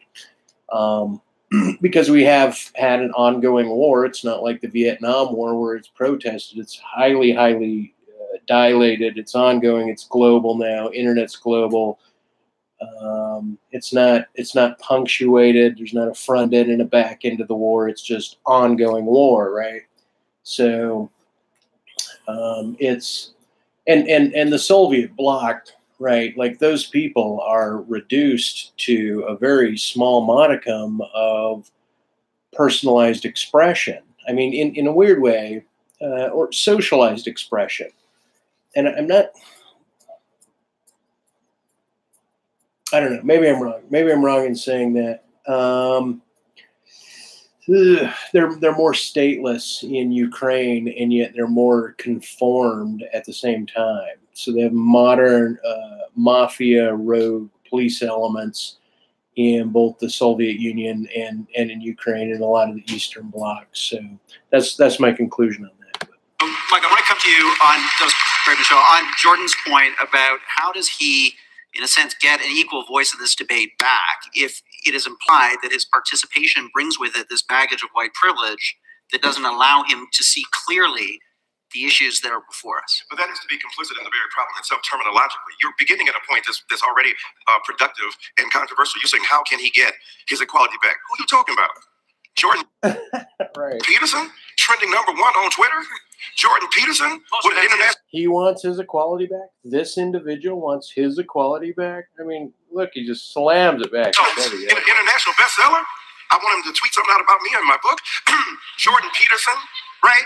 This is what I'm saying to you. Why the rage? See, so here he's like, hey man, I got a book. I'm on stage with you. I know, normally when you go into a debate, and I'm projecting what I think Dyson's internal monologue is, right? That Jordan, I hope you have read my book and that you can tweet about it, right? And then it becomes there's a little bit of vagary later on that comes from him with regards to this, but that's why this is a weirdly heavy-handed. And, the difference between dealing with individuals of a different feather, if you will, in person, as opposed to merely academic approaches. Like someone that's severely different. Maybe Joe Rogan would be considered that. But in any case, Dyson here thinks that he should be more highly regarded, I believe, in Peterson's eyes. And I highly regard Dyson. I'll be paying more attention to him. I've seen him on Bill Maher mostly, and he's made some really interesting points. And on the other end, I thought, oh yeah, I'm not so much about the preaching, kind of like Fry, but it does speak to the heart of something. And being a postmodern philosopher and seeing and speaking on the z-axis of time, and being as literate and well spoken as he is, I appreciate his input into this in this format. Bruh, you're doing well, but you're a mean, mad white man, and you're gonna get us right. And I have never seen so much. Sorry, I'm just gonna back that up. This is where he calls Jordan B. Peterson a mean white man. So here we go. Talking about Jordan Peterson, trending #1 on Twitter. Jordan Peterson with an international bestseller. I want him to tweet something out about me in my book. Jordan Peterson, right? This is what I'm saying to you. Why the rage, bruh? You're doing well, but you're a mean, mad white man, and you're gonna get us right. And I have never seen so much wine and snowflaking. There's enough wine in here to start a vineyard. And what I'm saying to you empirically and precisely, when you ask the question about white privilege, the fact that you ask it in the way you did, dismissive, pseudoscientific, non-empirical, and without justification, the truth is that white privilege doesn't act according to quantifiable segments. It's about the degree to which we are willing as a society to grapple with the ideals of freedom, justice, and equality upon which it's based. Number 2. Not quantifiable. See, I both agree with that and I disagree with that. I believe there should be attempts at categorical quantification, but an acquiescence towards the idea that the dimensions of what is being quantified are themselves problematic because they're part and parcel arbitrary. And so in one way, when I first listened to this and he called him a mean white man, it made perfect sense because that's what I mean. Like he is volatile and he's playing with blades, right? He's drawing very precise lines. He reacts very precisely. And anyway, so I'll shut up. Want to watch? Here, watch. I'll shut up. What's interesting to me, you're talking about not having a collective identity. What do you call a nation? Are you Canadian? Are you Canadian by yourself? Are you an individual or are you part of a group? When America formed its union, it did so in opposition to another group. So the reality is that those... Yeah, man, they're fucking Canadians, man. You're Queenslanders, right? Just like England and New Zealand and Australia. You're still Queenlanders. We're founding fathers.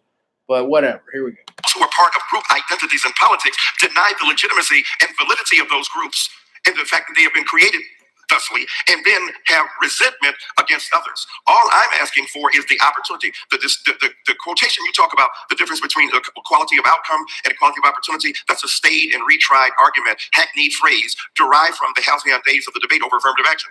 Are you looking for outcomes that can be determined equally, or are you looking for opportunity?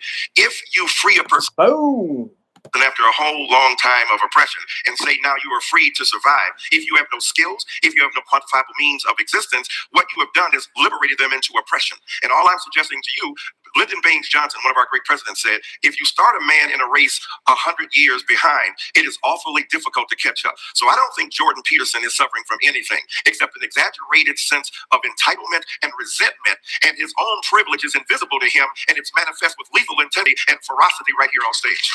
Jordan, you're not going to let you respond to that if you like.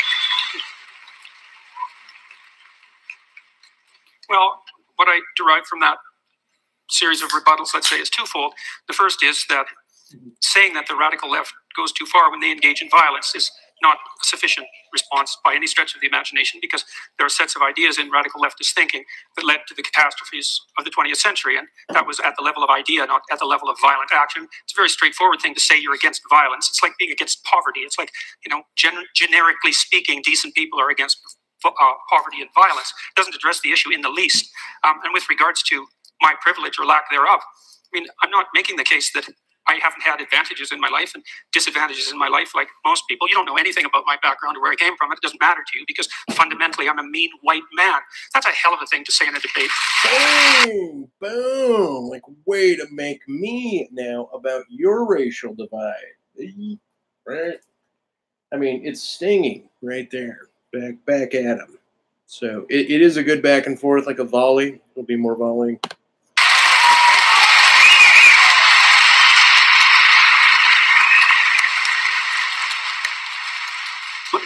Very, very brief. So I want to move on to men and women. So it's oscillating between race, between nation, and between background, histories, and privilege or in privilege. It's a nice kind of topic, folding, imbrication of petals, if you will. The mean mad white comment was not predicated upon my historical excavation of your past. It's based upon the evident vitriol with which you speak and the denial of a sense of equanimity among combatants in an argument. So I'm saying again, you're a mean mad white man and the viciousness is evident. Okay. Right, your combativeness, right? Like, you are combating these ideas. You're not simply speaking tangentially to them, you're warring to them. They're pointing out the virtues and the history of how these are in play. Jordan B. Peterson has narrowed what he believes is what he calls the appropriate left, right? Without narrowing down the appropriateness of the right, other than the maintenance of hierarchies. And then, like he says, the left is supposed to speak on the disenfranchised or the collateral damage of the hierarchy. He says that that's what's appropriate. To some extent, I think that's a fair description, but I don't think that it constitutes people who identify with being on the left for a more provincial, regional, state, local life as they know their area, as they've experienced empirically their home, their landscape, right, as a nation. So, I mean, context, it keeps shifting, and that's why this is so good. Okay. Reset. Change the decks here. Let's talk about another big factor of the so-called politically correct movement right now, which is the Me Too movement, and the extent to which we've seen this resurgence, this awakening around what have been a horrible series of systemic abuses and injustices towards women. Some people, though, Michelle, would say that we're in a cultural panic now, that the pendulum has swung too far, and that there is a dangerous overreaction going on where people's rights, reputations, due process has been thrown to the wind. How do you respond to that? Well, first, people started saying that within like 2 weeks of the first Harvey Weinstein stories breaking, right? The minute Harvey Weinstein and men actually losing their jobs over this, right? Which was something quite new, that men with histories of really serious predatory behavior were suddenly losing their jobs. You know, everybody had known about it for a long time, and there had been a sort of implicit impunity, and suddenly that was taken away. And I believe Harvey Weinstein is the, he was, I think he's at mid-40s, professor that was up in Oregon, where the students kind of took over the faculty and in a way held them under siege, and the majority of the faculty were also complicit. Created this cultural earthquake, and as soon as it did, it created a lot of anxiety. Like, what if this goes too far? You know, I mean, the Me Too movement was only a couple of months old when my newspaper started running columns from people saying, why can't I criticize Me Too, which they were doing in my newspaper? So on the one hand, yes, of course, is due process important? Obviously. I think that when you look at who has actually lost their jobs, who's actually lost their livelihoods, I mean, look around. It's people, it's not people in general on a, you know, McCarthyist rumor. It's people who took their dicks out at work. It's people who, you know, it's people who there was, you know, tens of millions of dollars of settlements, and they lost their job for 4 months, and now they're staging comebacks. You know, Bill Riley is about to get a TV show on a new network. So the idea that, again, this idea that kind of like men everywhere feel like they can't talk anymore, and everybody's walking on eggshells.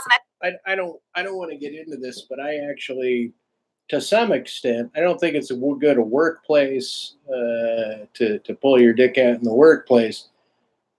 But I'm not against the idea of pulling one's dick out. or boobs or whatnot. Meaning that the movement from pornography to public displays of sex or whatnot in itself is its own topical criteria, right? So to say what's appropriate, I would hope that most workplaces that type of shit didn't occur.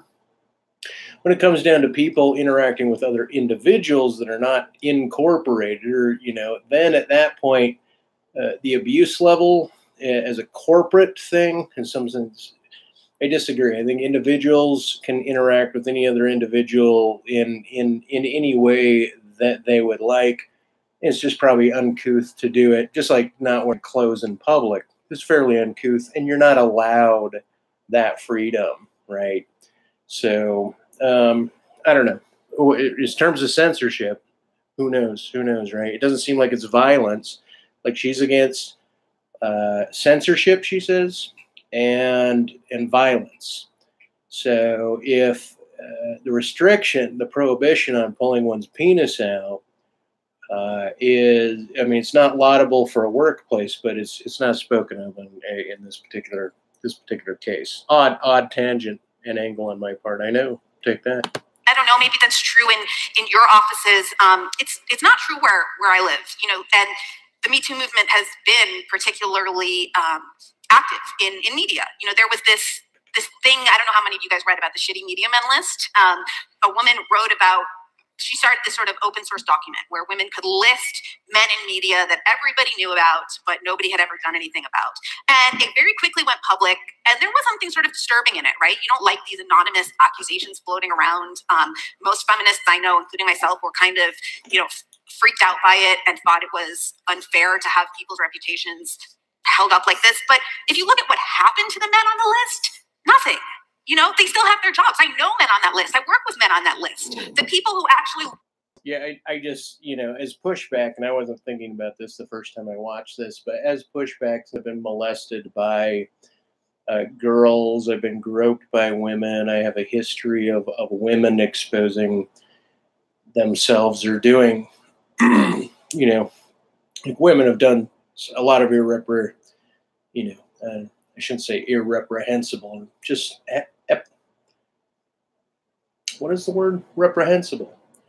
Women are more than capable of doing reprehensible acts. And so if for every time that she's whining about the men, I was so glad when the internet, early internet started disclosing all of these women predators that go after, they're pedophiles, women pedophiles, and then backtracking over that. I'm just glad there's a statistical data set now that before the internet, it was just shooed away as a data set as, it's not statistically significant to have a policy behind. So anyway, but I do think what's happening in terms of disclosure of people's responses to celebrities and they're salacious and I don't know. I mean, who knows? Maybe it's biblical. Everything will be exposed, right? People have only, by and large, as far as I can think, in media, the people who have lost their jobs and lost their careers, it's been for extremely serious misbehavior documented by multiple women who had corroborating witnesses. And so, again, I understand this anxiety that relations between men and women are changing. Of course, that causes a lot of cultural anxiety. But I don't know that it's rooted in anything real. To get his view on this. Are we in a cultural panic? Is the response, as Michelle says, commensurate with the moment? I'm very confused by this. Of course, I recognize the bestiality of Weinstein and the monstrosity of his behavior, and it was shocking to me. I actually worked for him. Script doctoring, as it's called. I never had the bathroom towel, but for pretty obvious reasons. But it's grotesque, and I can't imagine how violent it must be for such a powerful man. And he was. I used to play a game at the Cannes Film Festival where, in his years of power, we're walking from one hotel at the end there, all the way up to the Palais de Festival. You would get 10 points every time you heard the word Harvey. And you'd usually, a 10-minute walk, you'd have 300 points because it was, Harvey's got the script, Harvey's got it. I've got a meeting with Harvey at the Majestic in the afternoon. He was immensely powerful. And I think that's obvious that someone in that position, abusing and threatening, hindering the livelihood of women is grotesque in the extreme. But I have to tell you, there is genuine feeling amongst many people I know that that we can't speak our minds. We can't actually speak to the true nuance, the true depth of sexual, romantic feeling between men and women. It's not a subject I'm absolutely expert on, but it counts between men and men as well. Though I know when it's men and men, you might say, well, that's different because women have had a different experience in history, and I don't want to enter that particular field. But I would say that there is real fear.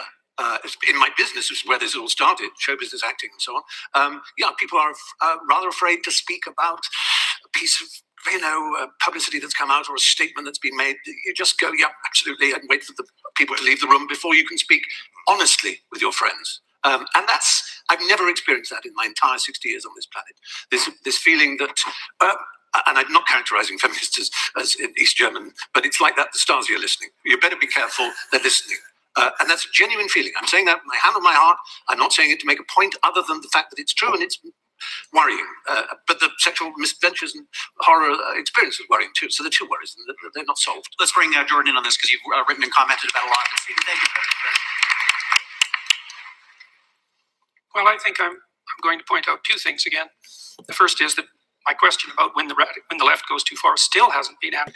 And then the second thing I'm going to point out is that, it's conceivable that I am a mean man. Maybe I'm meaner than some people and not as mean as others. I think that's probably more the case. But I would say the fact that race got dragged into that particular comment is a better exemplar of what the hell I think is wrong with the politically correct left than anything else that could have possibly happened.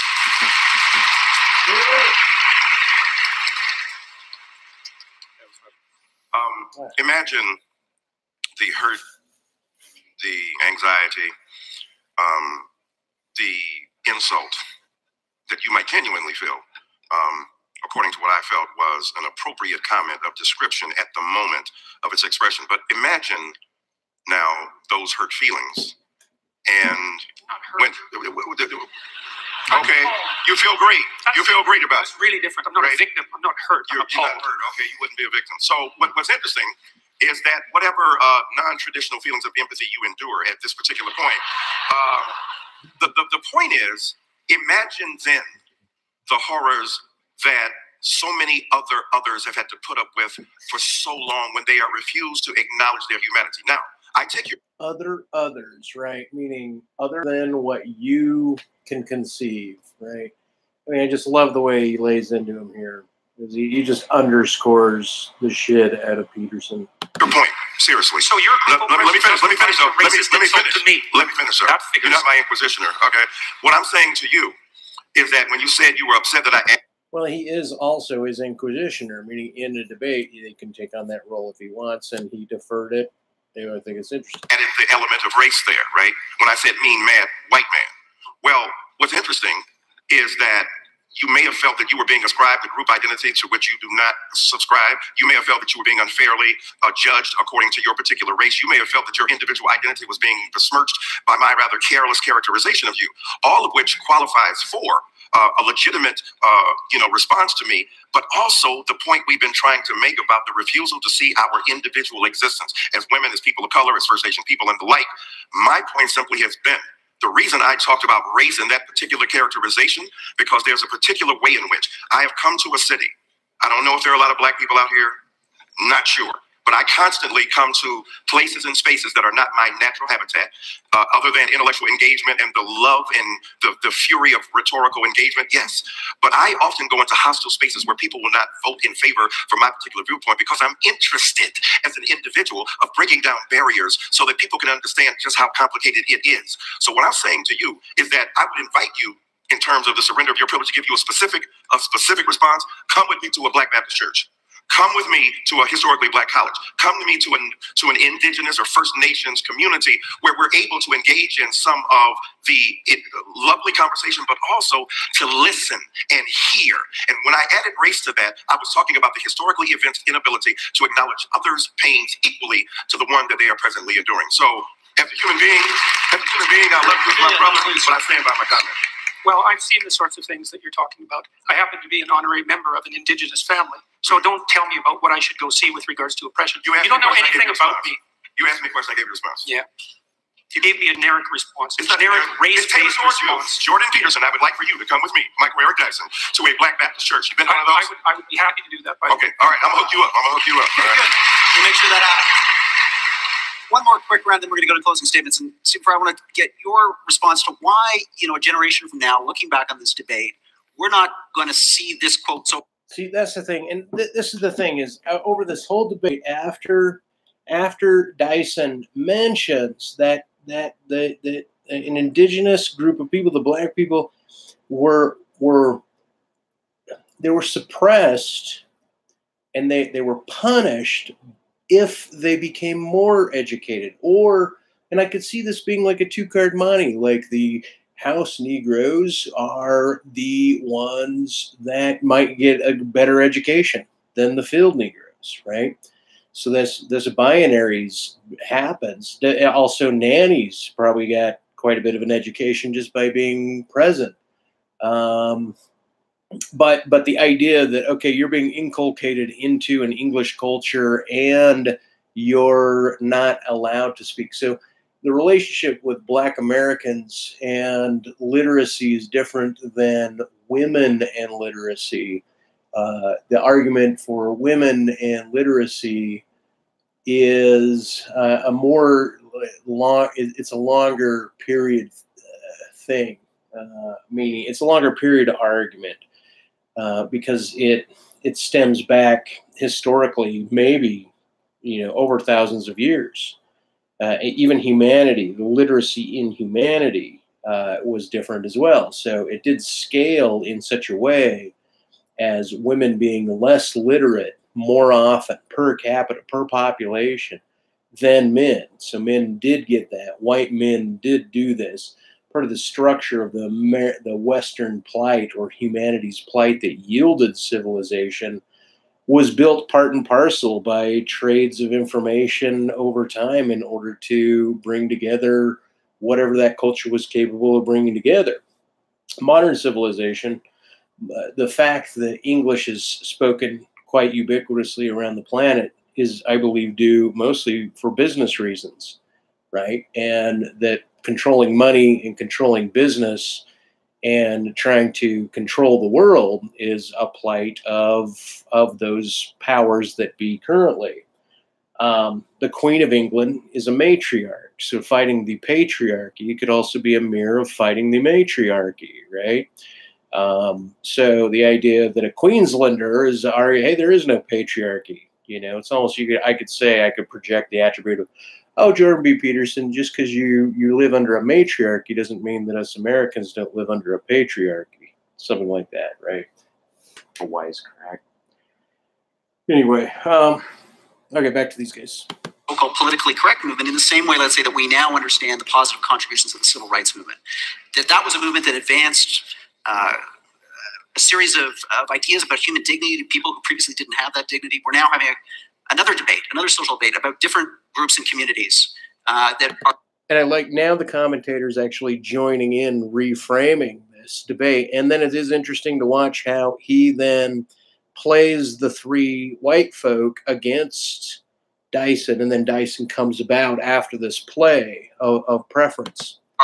We're trying to convey a sense of new dignity to them. Why? Because in a way, Michael Dyson basically said, look, I'm really vulnerable in your town. I don't see a lot of black folks, and I'm a little bit unnerved by this. And you're playing with blades. Like the stuff that you're saying relative to me might put me in a very sense of unsafeness, right? Which I generally hate the idea of people going, I feel unsafe.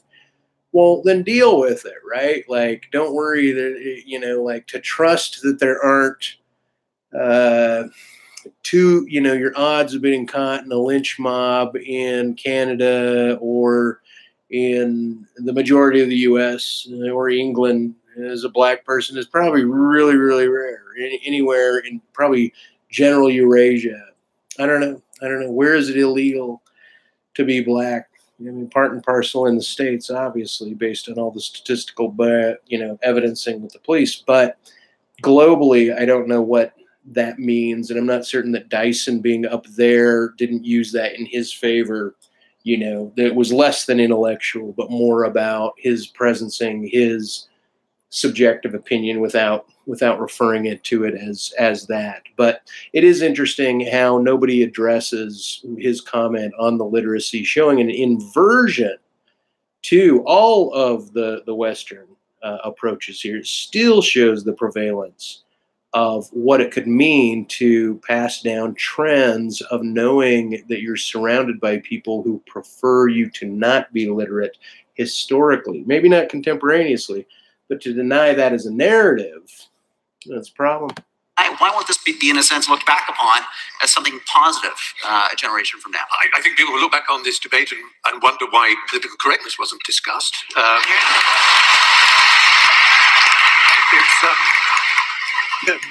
I said it was slippery. I mean, it's interesting to hear talk about race and about gender and about equality, and it's something that I've thought about a lot and I can learn a great deal about, but that's not why I came to this debate. I was interested in what I've always been interested in, the suppression of language and thought, the closing down, the rationalist idea that seems beguiling, that if you limit people's language, you may somehow teach them a different way of thinking, something that would have delighted the inventors of George Orwell's Newspeak, for example. And it seems to me it's just implausible. It doesn't work. And that's what I mean by empirical. It doesn't stand an empirical test. It isn't experientially validated. As we see from the political landscape now, and I worry that we may in the future. So I'm sort of disappointed that the subject has just revolved around academia, which was predictable, because that's the sort of crucible in which these elements are mixed. But even more disappointed that really I haven't heard from Michelle or from Professor Dyson as to what they think political correctness is, because what they talked about is basically saying progress, in our view, is progress. Well, I agree. That's, yeah. So it is too. And good on progress. But how is it that you're saying political, that what we call political correctness, you call progress? That's what you're supposed to be arguing. I want to know what you mean by political correctness. Well, so like I said, the reason a few months ago, right, you contacted me, asked if I wanted to do a debate about identity politics, and then you presented me with this resolution, and I said, well, there's a lot of things that people call political correctness that I'm not going to defend. But then I realized who I was debating and saw that there was a lot of things that you, Jordan Peterson, call political correctness that I call progress. See, okay, so political correctness being mistaken or understood as progress. She legitimately thinks that the framing, the institution, the very beginning of the term political correctness was a virtuous term. It wasn't a malicious term.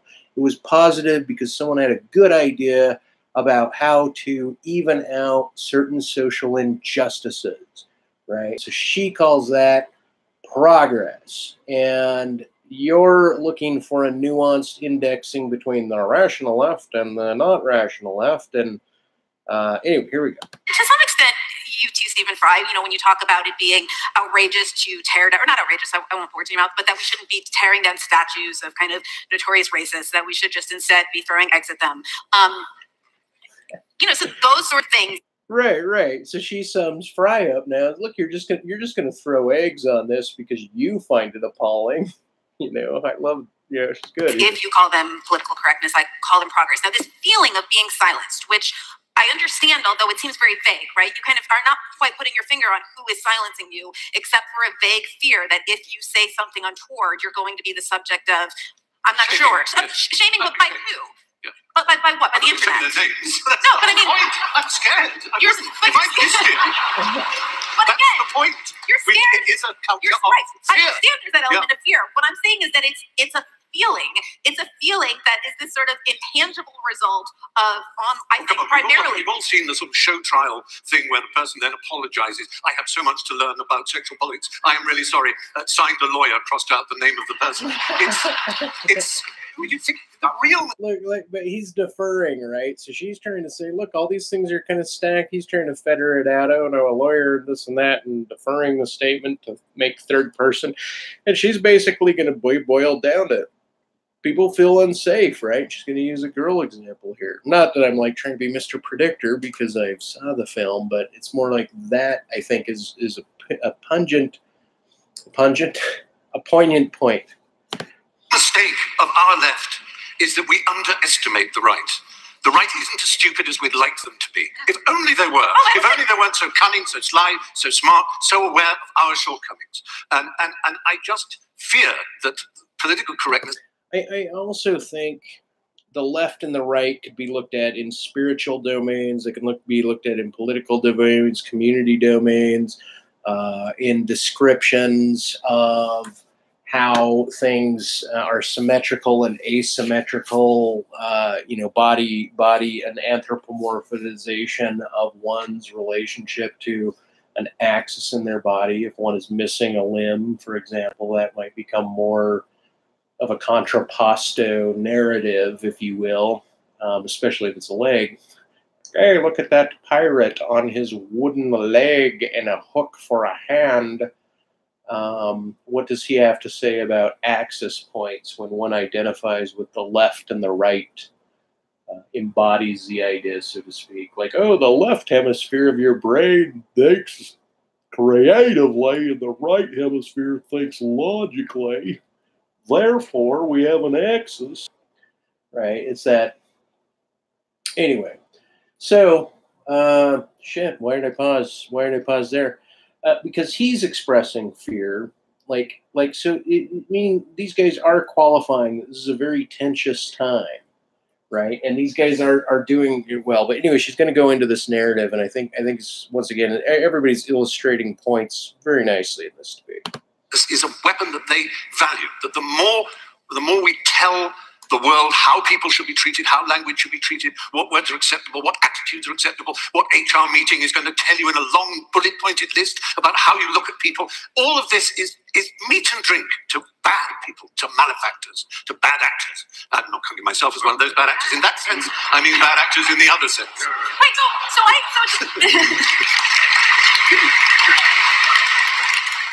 But to say Me Too, to just qualify a mirror of existence in that fashion is showing that you're more about the wine than you are about the expression of the injustice itself. So you jumped on a bandwagon. So there are, like I said, there are a lot of ways in which I agree with you. Although I would like to hear, to turn it back on you, I'd like to hear you say, what are the words that have fallen into disrepute that you think we should be resurrecting, right? To me, this is this area of hotly contested social change right now, where a lot of people feel it's about words that have gone into disuse. It's very often phrases, jargonistic slogans, heteronormative, cisgendered, those kind of things. They're just an insult. Imagine you're a young student arriving at university, and someone's bombarding you with this preposterous hermeneutical nonsense from misread textbooks, misread Foucault, if I may say, and misread Derrida, and so on. Because I was at Cambridge England doing literature. We had our French phase, and there's value in that. It's an interesting game, and it's a place to. I think I would just really say that the ghost hovering over for me is a letter Oscar Wilde wrote, and he said to Bosie, he said, the fact that you didn't get a degree is nothing, but you never acquired what is sometimes called the Oxford manner, and I'll say for that, the university manner. He said, Right. And now that's where I come in opposition, but in my being, my ontological being is in opposition to the Oxford manner, even though I did learn polite parlance of argumentation and social convention, what not to breach and what to breach. I was quite refined because that was very important to me at the time. It became much less important. And now I don't believe I have an Oxford manner, but and I think in one way, by saying Oxford manner, it allows for Jordan B to be direct, but it also allows for it functions to me as an insult against Dyson inviting Jordan to personalize what the Oxford manner, I would believe, would be more about intellectualizing. But I could be wrong on that. I'm not familiar with Oxford per se, other than some movies. One with Rob Lowe in Oxford. Oh yeah, check it out. Oscar said, I take that to mean the ability to play gracefully with ideas. I think that's disappearing from our culture. I think it's a terrible...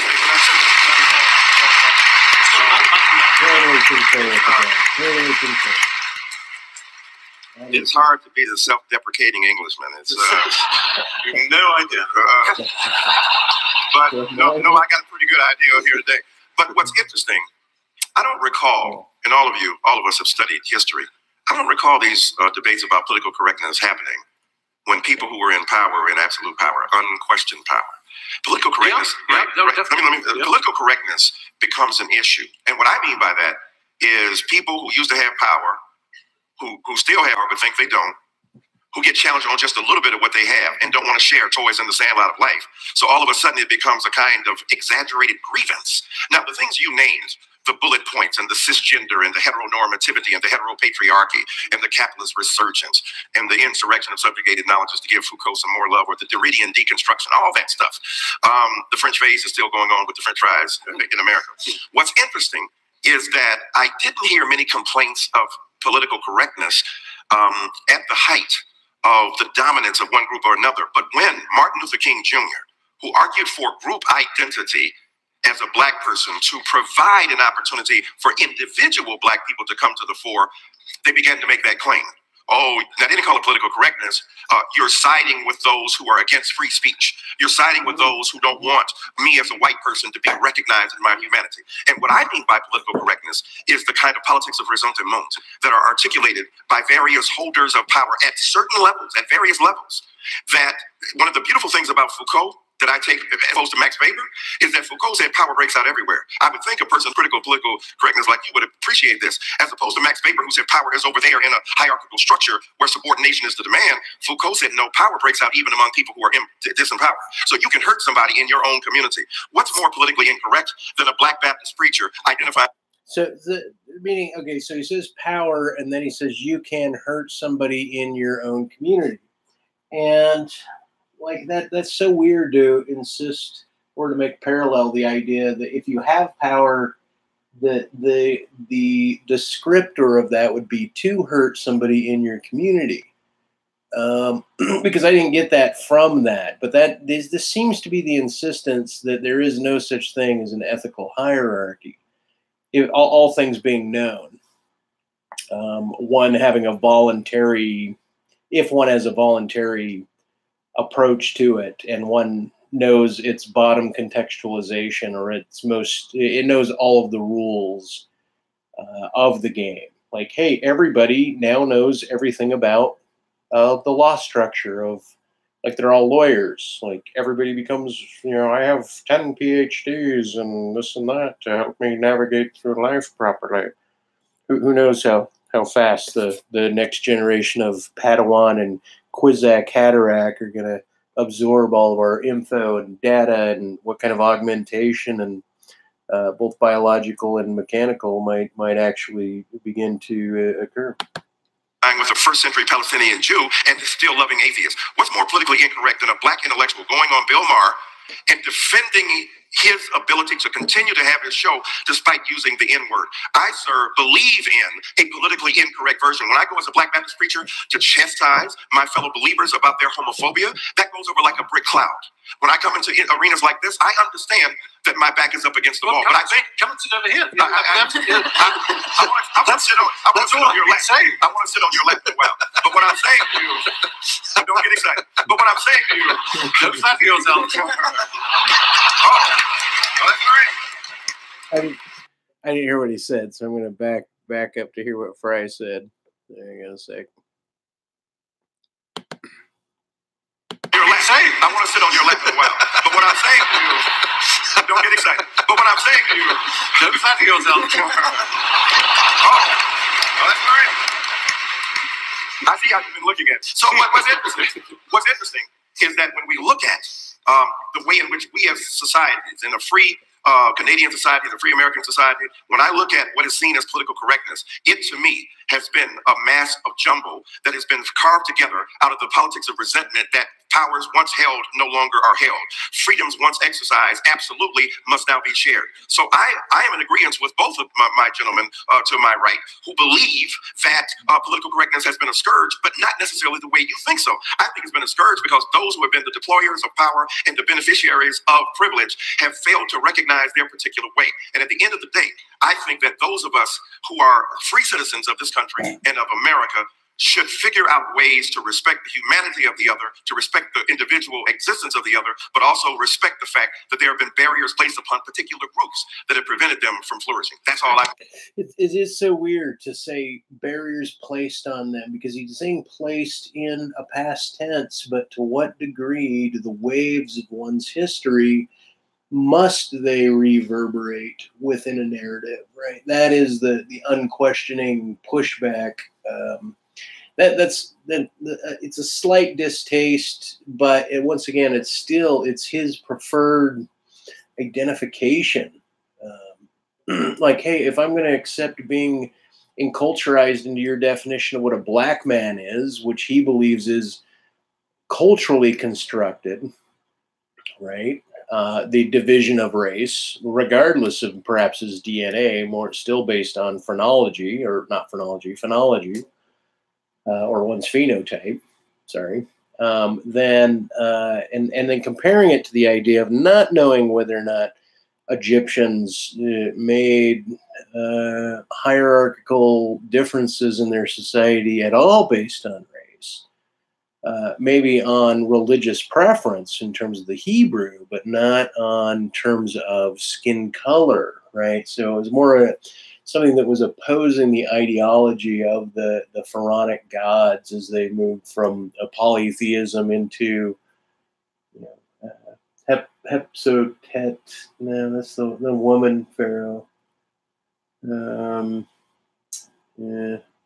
It eludes me now, the name of the pharaoh that supposedly moved the polytheism of the pantheon of Egyptian gods into a monotheism.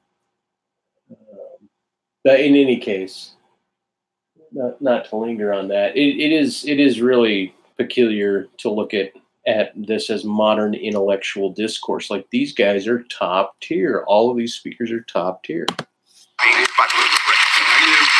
I'm going to give, before we go to closing statements, the final. And I don't know whether or not I'm trying to like overly compliment them either.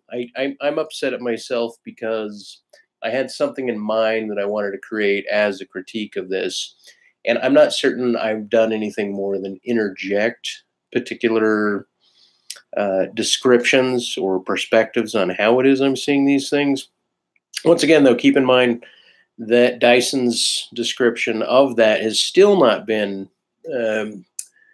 picked up by the other. At least he's attempting to respond to Fry and Peterson, but neither of them. They've just moved into this group formatting, and now it's a power play. But they still don't address it. And then the failing of Dyson is that he himself doesn't readdress that, because he to him, I guess it's considered one of many injustices. So he might not see the poignancy of bringing up the idea that literacy was punished in a people, that he keeps trying to put in a significant past tense. Words on this topic to Michelle, and then you, Jordan. So I think part of the frustration here is that I think that both of you have radically different ideas of what we're talking about when we talk about political correctness. It seems to me that you're talking about political correctness, you mean this kind of feeling of anxiety that a lot of people feel because we all live now in this terrible crowdsourced panopticon, when you worry that any stray phrase that you use any stray phrase you utter might be used to defame you, right? And I think that a lot of people feel that anxiety.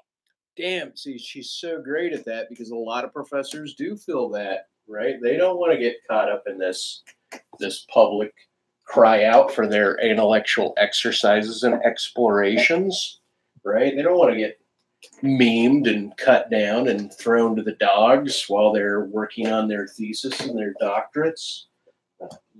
It's like some people will contest their thesis against the public, but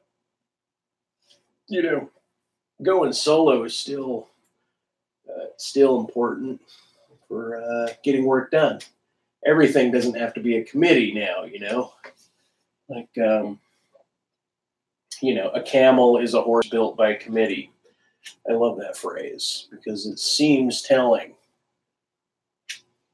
Yeah, I disagree that is something that is being solely kind of perpetrated against, insouciant kind of Oscar Wildean figures by a censorious left-wing horde, because it's coming from all directions, right? This phenomenon, which sucks, is all over the place. I mean, I get it when I write something critical of the way that the IDF behaved in Gaza.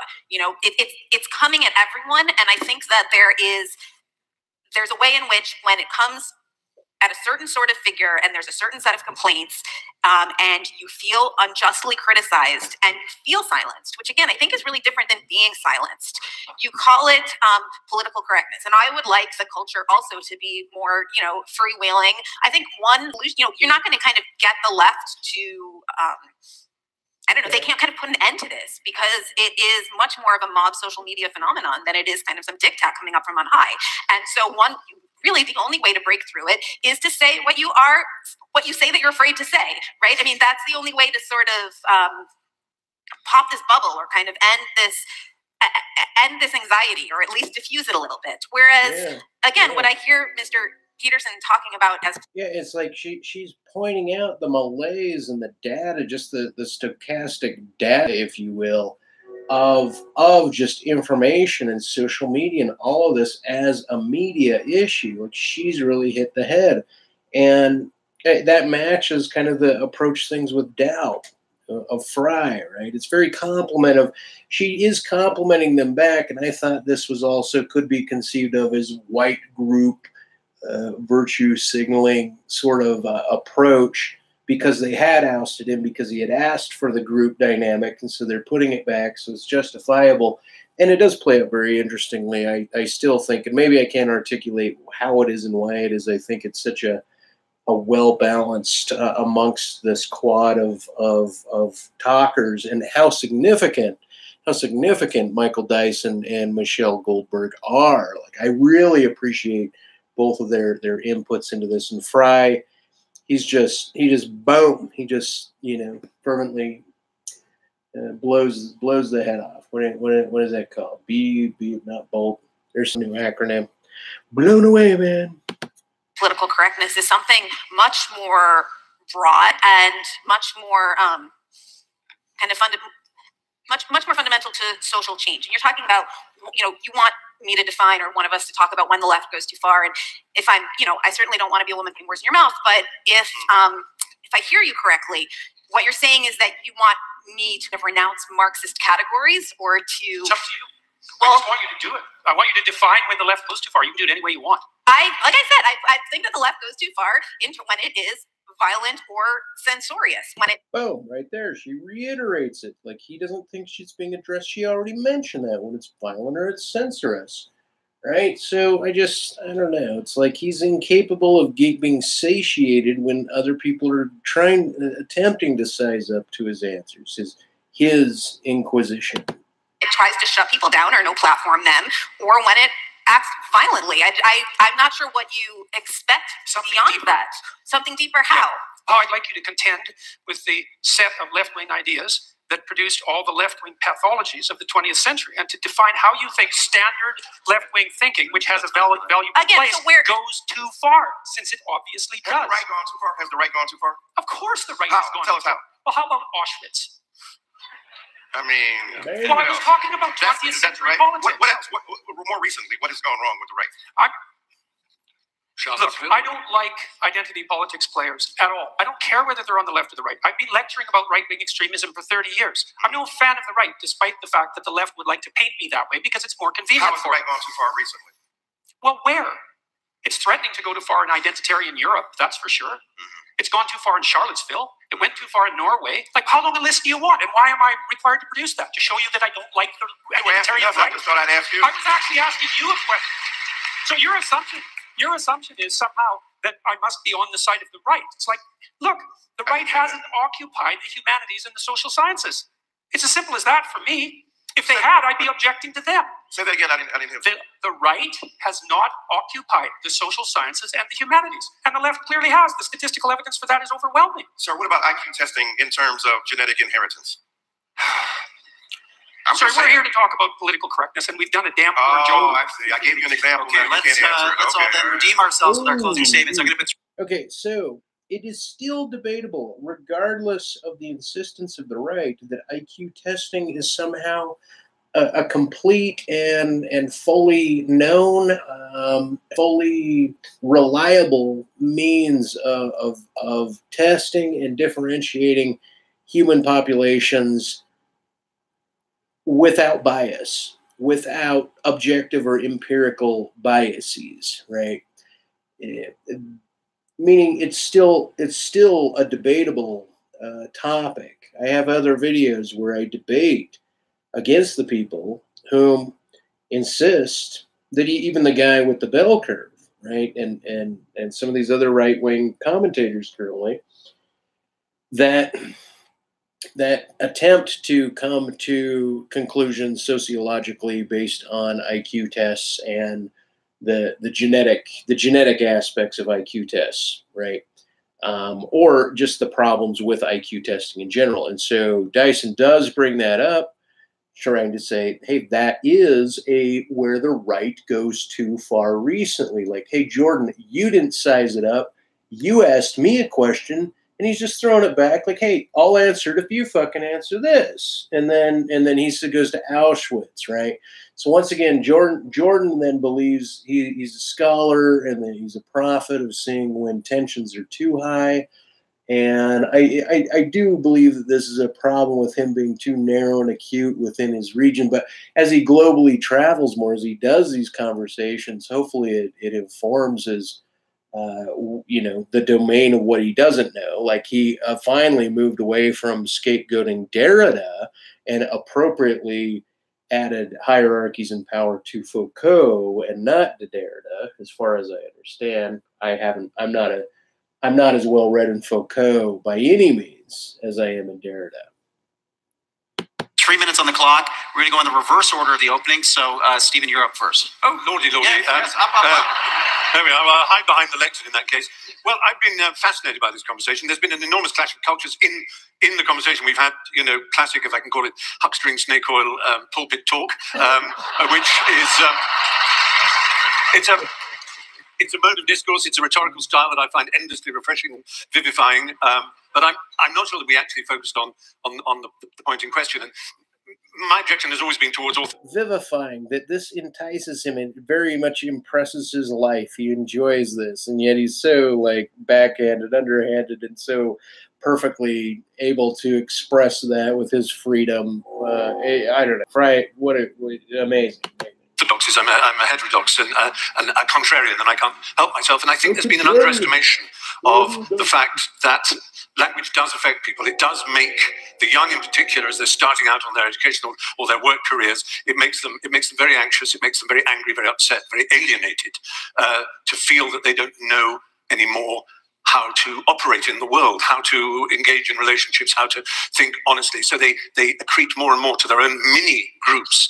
And I think that's dangerous and unhappy for society. I think it's reflected in a paucity of cinema and literature and art and the culture generally, is that there's a fear that's pervading it. And while people can talk to academia and say, you should come and see our lessons, our lectures are open and free and ideas are exchanged. I'm sure that's true. I'm sure it's true, but I don't think we should underestimate how much this feeling is prevalent in the culture of this strange paradox that the liberals are illiberal in their demand for liberality.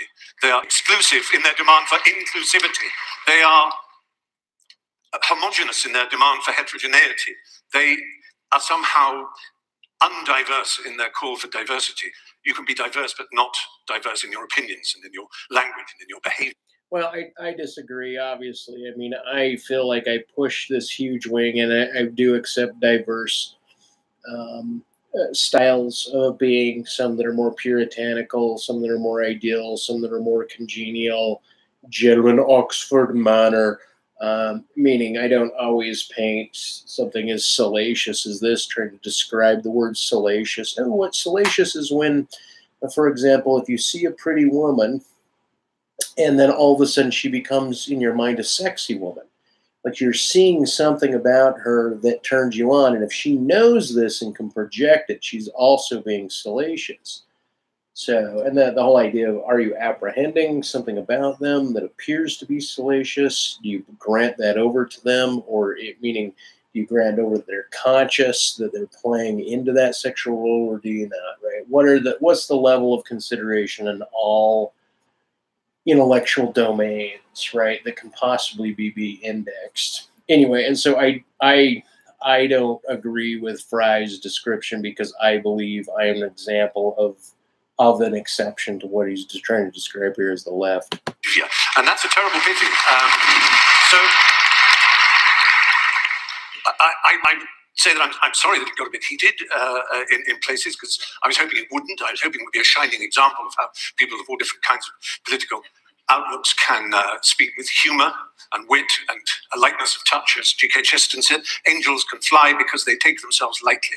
And I think it's very important for us, who are privileged, all four of us, privileged to be here, to be asked to be here, to take ourselves a little bit more lightly, not to be too earnest, too pompous, too serious, and not to be too certain. It's a time, I think, for really engaging, emotionally fulfilling, passionate and positive doubt.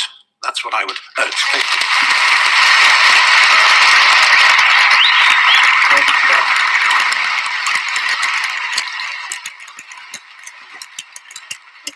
Michael, we're going to put 3 minutes on the clock for you. Please, you're closing.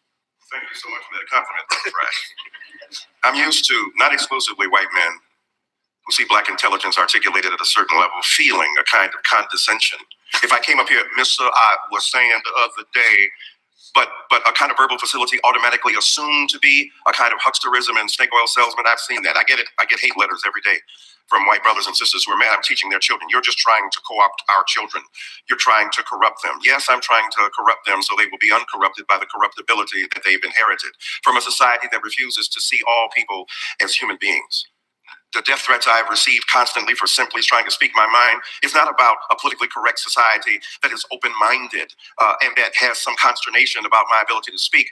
I'm getting real live. You want empirical death threats that talk about killing me, setting up to hurt me and harm me simply because I choose to speak my mind. I agree with my confreres and my compatriots that we should argue against the vicious limitation and recursions against speech. I believe that everybody has the right to be able to articulate themselves, and the enormous privilege we have to come to a spot in a space like this means that we have that privilege and we should be responsible for it. No matter where we go from here, me and Brother Peterson will go to a Black Baptist church. I'm going to hold him to that. He said it on national TV. We're going to go to a Black Baptist church and have an enlightening conversation about the need for us to engage in not only reciprocal and mutual edification, but criticism, even hard and tough criticism, but in a way that speaks to the needs and interests of those who don't usually get on TV, whose voices are not usually amplified, whose ideas are not usually taken seriously. And when they get to the upper echelons of the ability of a society to express themselves, they are equally subject to vicious recrimination and hurtful resistance. There's an old story about the pig and the pig and the chicken going down the street and said, "Let's have breakfast." The chicken just has to give up an egg. The pig has to give up his ass in order to make breakfast. We have often been the pigs giving up our asses to make breakfast. Let's start sharing them asses with everybody else. Thank you.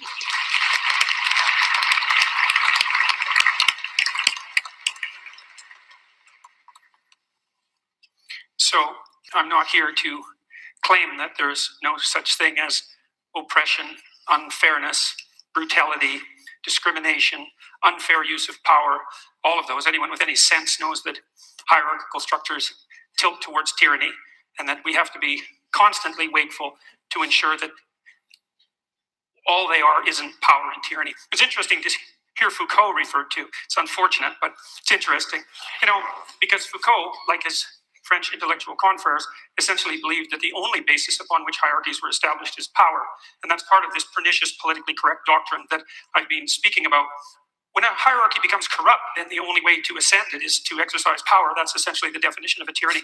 But that doesn't mean that the imperfect hierarchies that we have constructed in our relatively free countries, which at least tilt somewhat towards competence and ability, as evidenced by the staggering achievements of civilization that we've managed to produce, it doesn't mean that the appropriate way of diagnosing them is to assume without reservation unidimensionally that they're all about power, and as a consequence everyone who occupies any position within them is a tyrant or a tyrant in them. In a way, I think he's also responding to the question on intelligence by saying that. But it's peculiar.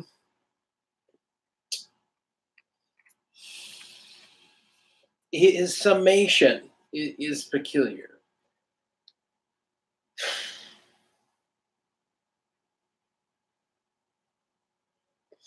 the way he demands that a certain wafting of political preference leads to like what he believes is the case, right? A projection of politics based on histories that he is obviously admitted to studying. I don't know what to say. Okay, we'll pause. There seems like there's something that he's not answering. So I guess I'm projecting this gap and saying that he's responding to the intelligence thing. But really, he's, when he talks about this unilateral approach, it's like the right is also unilaterally wrong-headed, approaching intelligence tests in terms of, I don't know, like trying to make it de factoly correct in order to straighten something out, and it's gone to almost a policy refraction within the culture in terms of how people might be more polarized in the States in terms of like collective, nationalisms and like being disturbed if things become less homogenized, or well, I should say homogenized, meaning the per capita amount of people that you believe are within your skin group, where one's ideology is based hence in a consideration of race, and not in how well somebody can navigate the lexicon and the diction and the grammars and the understanding and the history of our language, such as all of these people, including Dyson. Right? I don't know. It's peculiar to me, and maybe you guys are just like, hey man, you're making vacuous statements, right? Like you're not speaking on anything that has any need to be spoken on. You're speaking on issues that were not brought up. Is because I think that these guys need some sort of arbitration or some sort of diplomacy between them, and I think Dyson's trying to drive at that, and I think they're overshadowing the other one, and it's kind of nice to see them both overshadow the other one, Dyson and Peterson here. Making, and that is certainly the fundamental claim of someone like Foucault, and it's part and parcel of this, what would you call it, this ideological catastrophe that's political correctness. I'm not here to argue against progress. I'm not here to argue against equality of opportunity. Anyone with any sense understands that even if you're selfish, you're best served by allowing yourself access to the multiplicitous talents of everyone, and to discriminate against them for arbitrary reasons unrelated to their competences is abhorrent. That has nothing to do with the issue at hand. It isn't that good things haven't happened in the past and should continue to happen. That's not the point. The point is the point my compatriot Fry made, which is, well, we can agree on a catastrophe, and we can agree. This is why I love Peterson also. He articulately moves himself outside of the criticisms that are almost being, tangentially lauded against him. But there's nothing wrong with tangential play, right? That just means this. Instead of an intersection, it's a tangent, right? And I don't know. On the historic inequity, but there's no way I'm going to agree that political correctness is the way to address any of that, and there's plenty of evidence to the contrary, some of which I would say was displayed quite clearly tonight. He thinks political correctness was displayed quite clearly tonight. I don't think it was quite clearly. I don't even believe he sees it as quite clearly, right? Unless maybe in a future video he'll speak on this and speak about how he believes that is a form of what, pernicious political correctness. Not that he's used that term, but.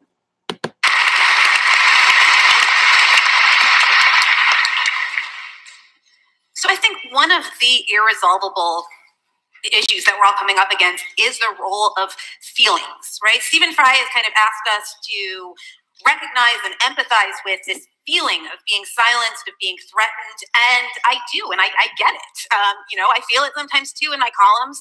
I hate it when I write something that then, gets a kind of irate Twitter mob after me.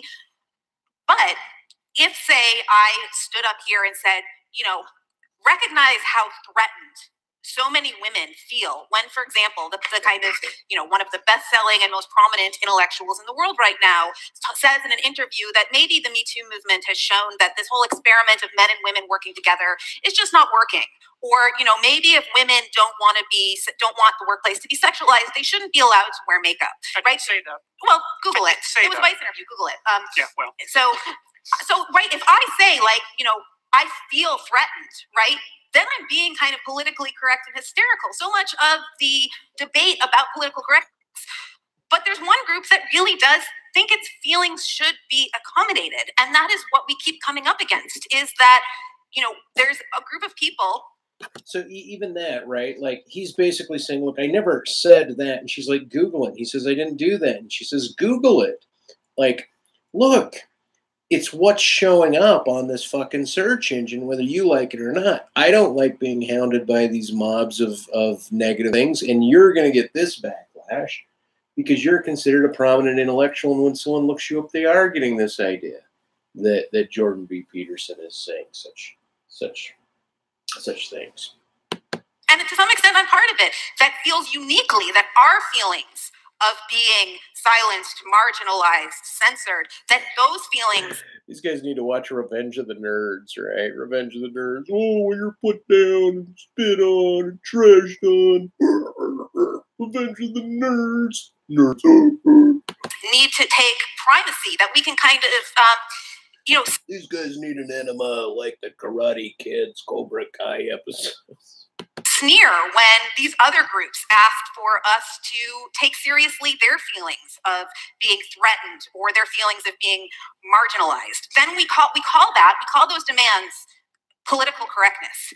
And I would finally say that I think there's a fair amount of research that people become more closed-minded, more tribal when they feel threatened, when they feel that their group identity is at stake. And so as much as, you know, you want to blame the left for the rise of the right, I think that when you that the rise of the right, the rise of people who are questioning the fundamental ideals of pluralistic liberal democracy, the more those views are mainstreamed, the more people, I think, are going to show. Pluralistic liberal democracy. That is her ideal. And I generally think that's a good motif to work on when someone feels as if their nation is being overcome, like in the UK, and they have some American that comes from a land of wide open spaces telling an island people that they shouldn't worry about their historic homogeneity.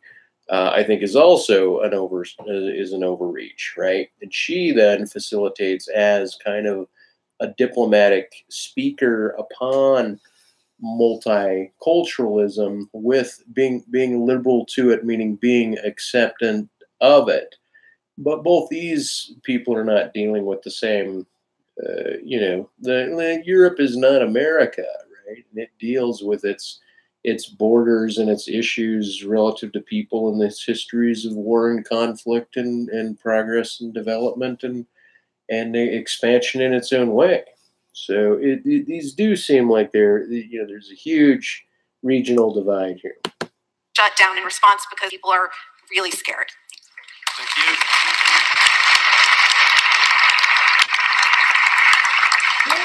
Well, first of all, I think on behalf of all the debaters, I think we want to thank the audience. You were engaged, you were mostly civil, and not so civil in ways I think that we enjoy it. So I think on behalf of the debaters, everybody, thank you, audience. This was a challenging topic, and you did a great job. Also, a big thank you to our debaters. You know, it's one thing, all of these give regular speeches, but it's a very different thing to come on in the stage in front of a live audience, a large television audience, and have your ideas contested in real time. And again, to all four of you, thank you for accepting our invitation to come here. I like how you asked to go get them drunk.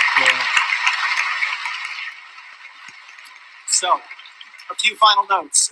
First, thank you to the Aurea Foundation, the Munk family, for once again convening us here at Roy Thompson Hall. We're going to do it all again this coming autumn. All of you have a ballot here in the hall. You can vote on your way out. We'll have those results for you just probably after 9:15. And let's just quickly review where your opinions stood at the beginning of tonight's contest. On the motion, be it resolved, what I call political correctness, what you call political correctness, I call progress. 36% agree, 64% disagree. And again, we saw a large percentage of you willing to change your mind, 87%. So let's see how tonight's cut and thrust affected your voting here. You've got your ballots. And again, to those of you who are watching online, we are going to have all these results for you on our social media feeds around 9:15. So enjoy the long weekend. Happy Victoria Day, everyone. Thanks for coming out to the Munk debates. Thank you, Steve. I think the guy did pretty good with that, but I'm going to continue commentating for the next, 10 minutes here. Or letting you listen.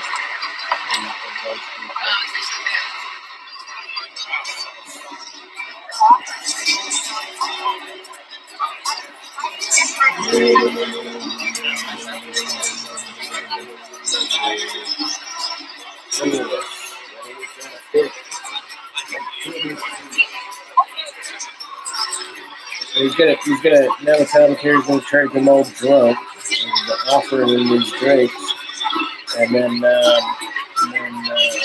just took a photo together, I didn't notice that the first time. And then he's gonna have them before he gets them up to the drink. He interviews them after the Stephen Fry right now to get their reactions to tonight's debate. Some highly contested moments here, so we'll be curious to see what happens with the audience vote over the course of the next few minutes. And also for those of you watching online, we have had our running poll. That poll, again, was www.monkdebates.com. Munk debates, like I'm on a Truth Speak page playing it. Munk debates, I'll have to look it up. I think they mentioned it before or somewhere, so it's probably look upable. And this was pretty entertaining. Once again, I don't want to just be the guy that's like trying to predict the future, meaning like, hey, let me tell you what happens and give you all the spoilers of what I've already listened to. I did only listen to it once, and I developed certain opinions that I'm not certain that I've expressed during this particular video, which is a little bit sad, but it happens. At least I got a few of them out. Once again, as you can see, as it got all the way to the end, still the inversion of the empirical history of not just being disallowed to enter, but to be punished for entering was something that, I mean, I think, I don't know. Anyway, we'll play. /vote. So go there, check out, see how each of these debaters did in terms of their opening statements, their rebuttals, the moderated section, and the closing statements. If we see any changes there. So again, we're going to go right now to Stephen Fry, Jordan Peterson, get their thoughts on how the evening played out. This is my filling that out. Thoughts on it. Gentlemen, thank you. Thank you both. We're just going to do a quick discussion with the online audience who's watching right now, just to get your reactions to the debate. And maybe to start with you, Jordan. There were some heated moments here. Did that surprise you, that the exchanges that you had with Michael Eric Dyson? Well, I wouldn't say it surprised me. Well, I suppose it probably did. It just didn't seem like a very good tactical move, and I stand by what I said. I don't see any reason at all that my racial identity needed to be dragged into the discussion, independent of my personality proclivity.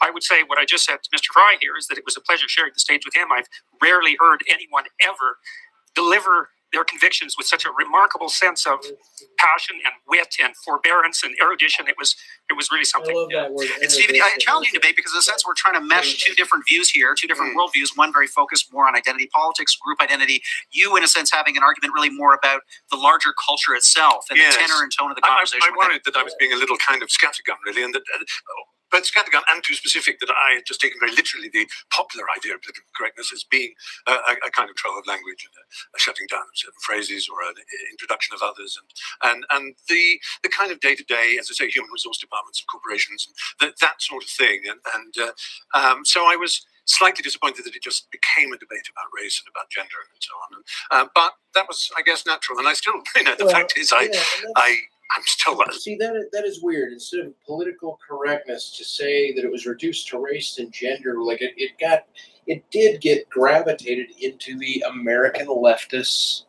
politic, right? Which is still prevalent because it's what's going on. But these guys did a good job, I think, of expressing it that way. I'm not certain where Fry exactly wanted the discussion to go. I just see that he's not so super happy that it went the way that it did go. Let's hear more. Lefty, but a soft one. I just don't have. Not too soft. Flabby, squashy in every sense. And I realise that that's not a political point of view; it is a personal one. And the gap between the personal and the political, which is a space you're obviously very interested in as a psychologist, is one that is rarely explored. People are either so personal that it has no application in the outside world and the organisation of human affairs, or they're so political and so much to do with structure and distinction between hierarchies and networks and so on that they forget the individual. And that's the space in which the impassioned liberal lives. And it's not easy to do it because you often do sound rather wet. And I'm aware that I did, but I enjoyed it. Yeah, thank you for coming. Just finally, before I free you two both to a well-earned drink, anything left unsaid, Jordan? Any point that you wanted to make that you didn't feel you had the time or the opportunity? No, I don't think so. I said my piece. Yeah, great. Same question to you, Steve. I know. I think I got across. I mean, there's so much you can talk about in that field, and I just wanted to leave with the point that I do want, like everybody, it's a no-brainer. We want the world to be fairer, juster, sweeter, kinder.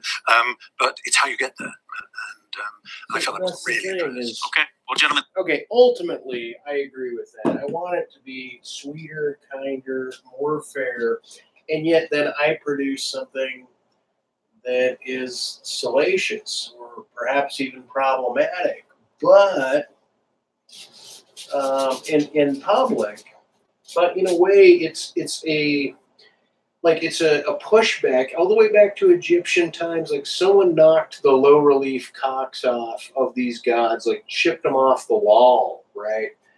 And somebody painted clothes over Michelangelo's nude figures on the Sistine Chapel ceiling, right? There were clothes wearers and penis chippers, and there is this constant sense of forbiddable censorship that is appropriate in the history of humanity, and I've kind of given over my ethic to the idea that in the modern pornographic accessible age, that to introduce an abstract of sexuality,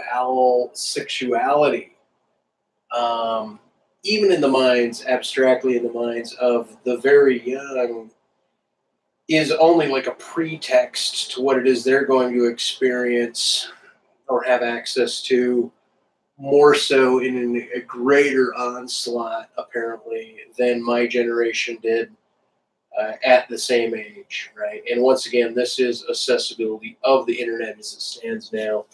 You would almost think that regulation, instead of financial regulations on something like cryptocurrency in the United States, that there would be more of a regulation of, hey, you can't just click through saying, hey, I'm 18, but if I'm under 18, the law doesn't apply to me, therefore I get to access a porno site.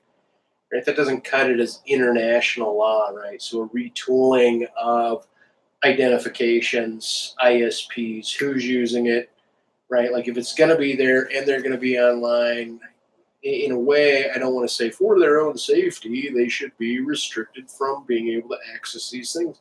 And even if they are, it doesn't mean that the capabilities of the technology to share the information laterally and civilly and amongst groups they're going to find a leak somewhere, right? At least for the time being. But anyway, the point is that's how I justify myself as an artist that is producing stuff to put in public, right? But perhaps, I was explaining to my roommate that it should be bar art, right? Where everyone in the bar is above 21. And thank you both very much for our online audience. A big thank you also, I know, to Jordan Peterson and Stephen Fry for participating in, a debate with some stakes on the table, for sure. Thank you, gentlemen. See you in the reception. Again, online viewers, we now have Michael Eric Dyson coming into the camera range here with Michelle Goldberg to get their reactions to the debate. So, guys, thank you for being part of this. It's a complicated subject. It's got a lot of different moving pieces and elements. I think we addressed some constituent parts. Maybe start with you, Michelle. Was there something on stage that you wanted to say that maybe we didn't have the time or you didn't have the opportunity? Now's your chance. Well, I guess the only thing I can think of is that maybe I wish that we could have drilled down a little bit more into the gender piece of this. And again, to, what we're really arguing about, particularly with Mr. Peterson and the kind of range of progress, the range of feminist progress that he considers political correctness. I think part of the frustration is that him and Stephen Fry are talking about and defending, I think, a fairly discrete set of ideas with some overlap.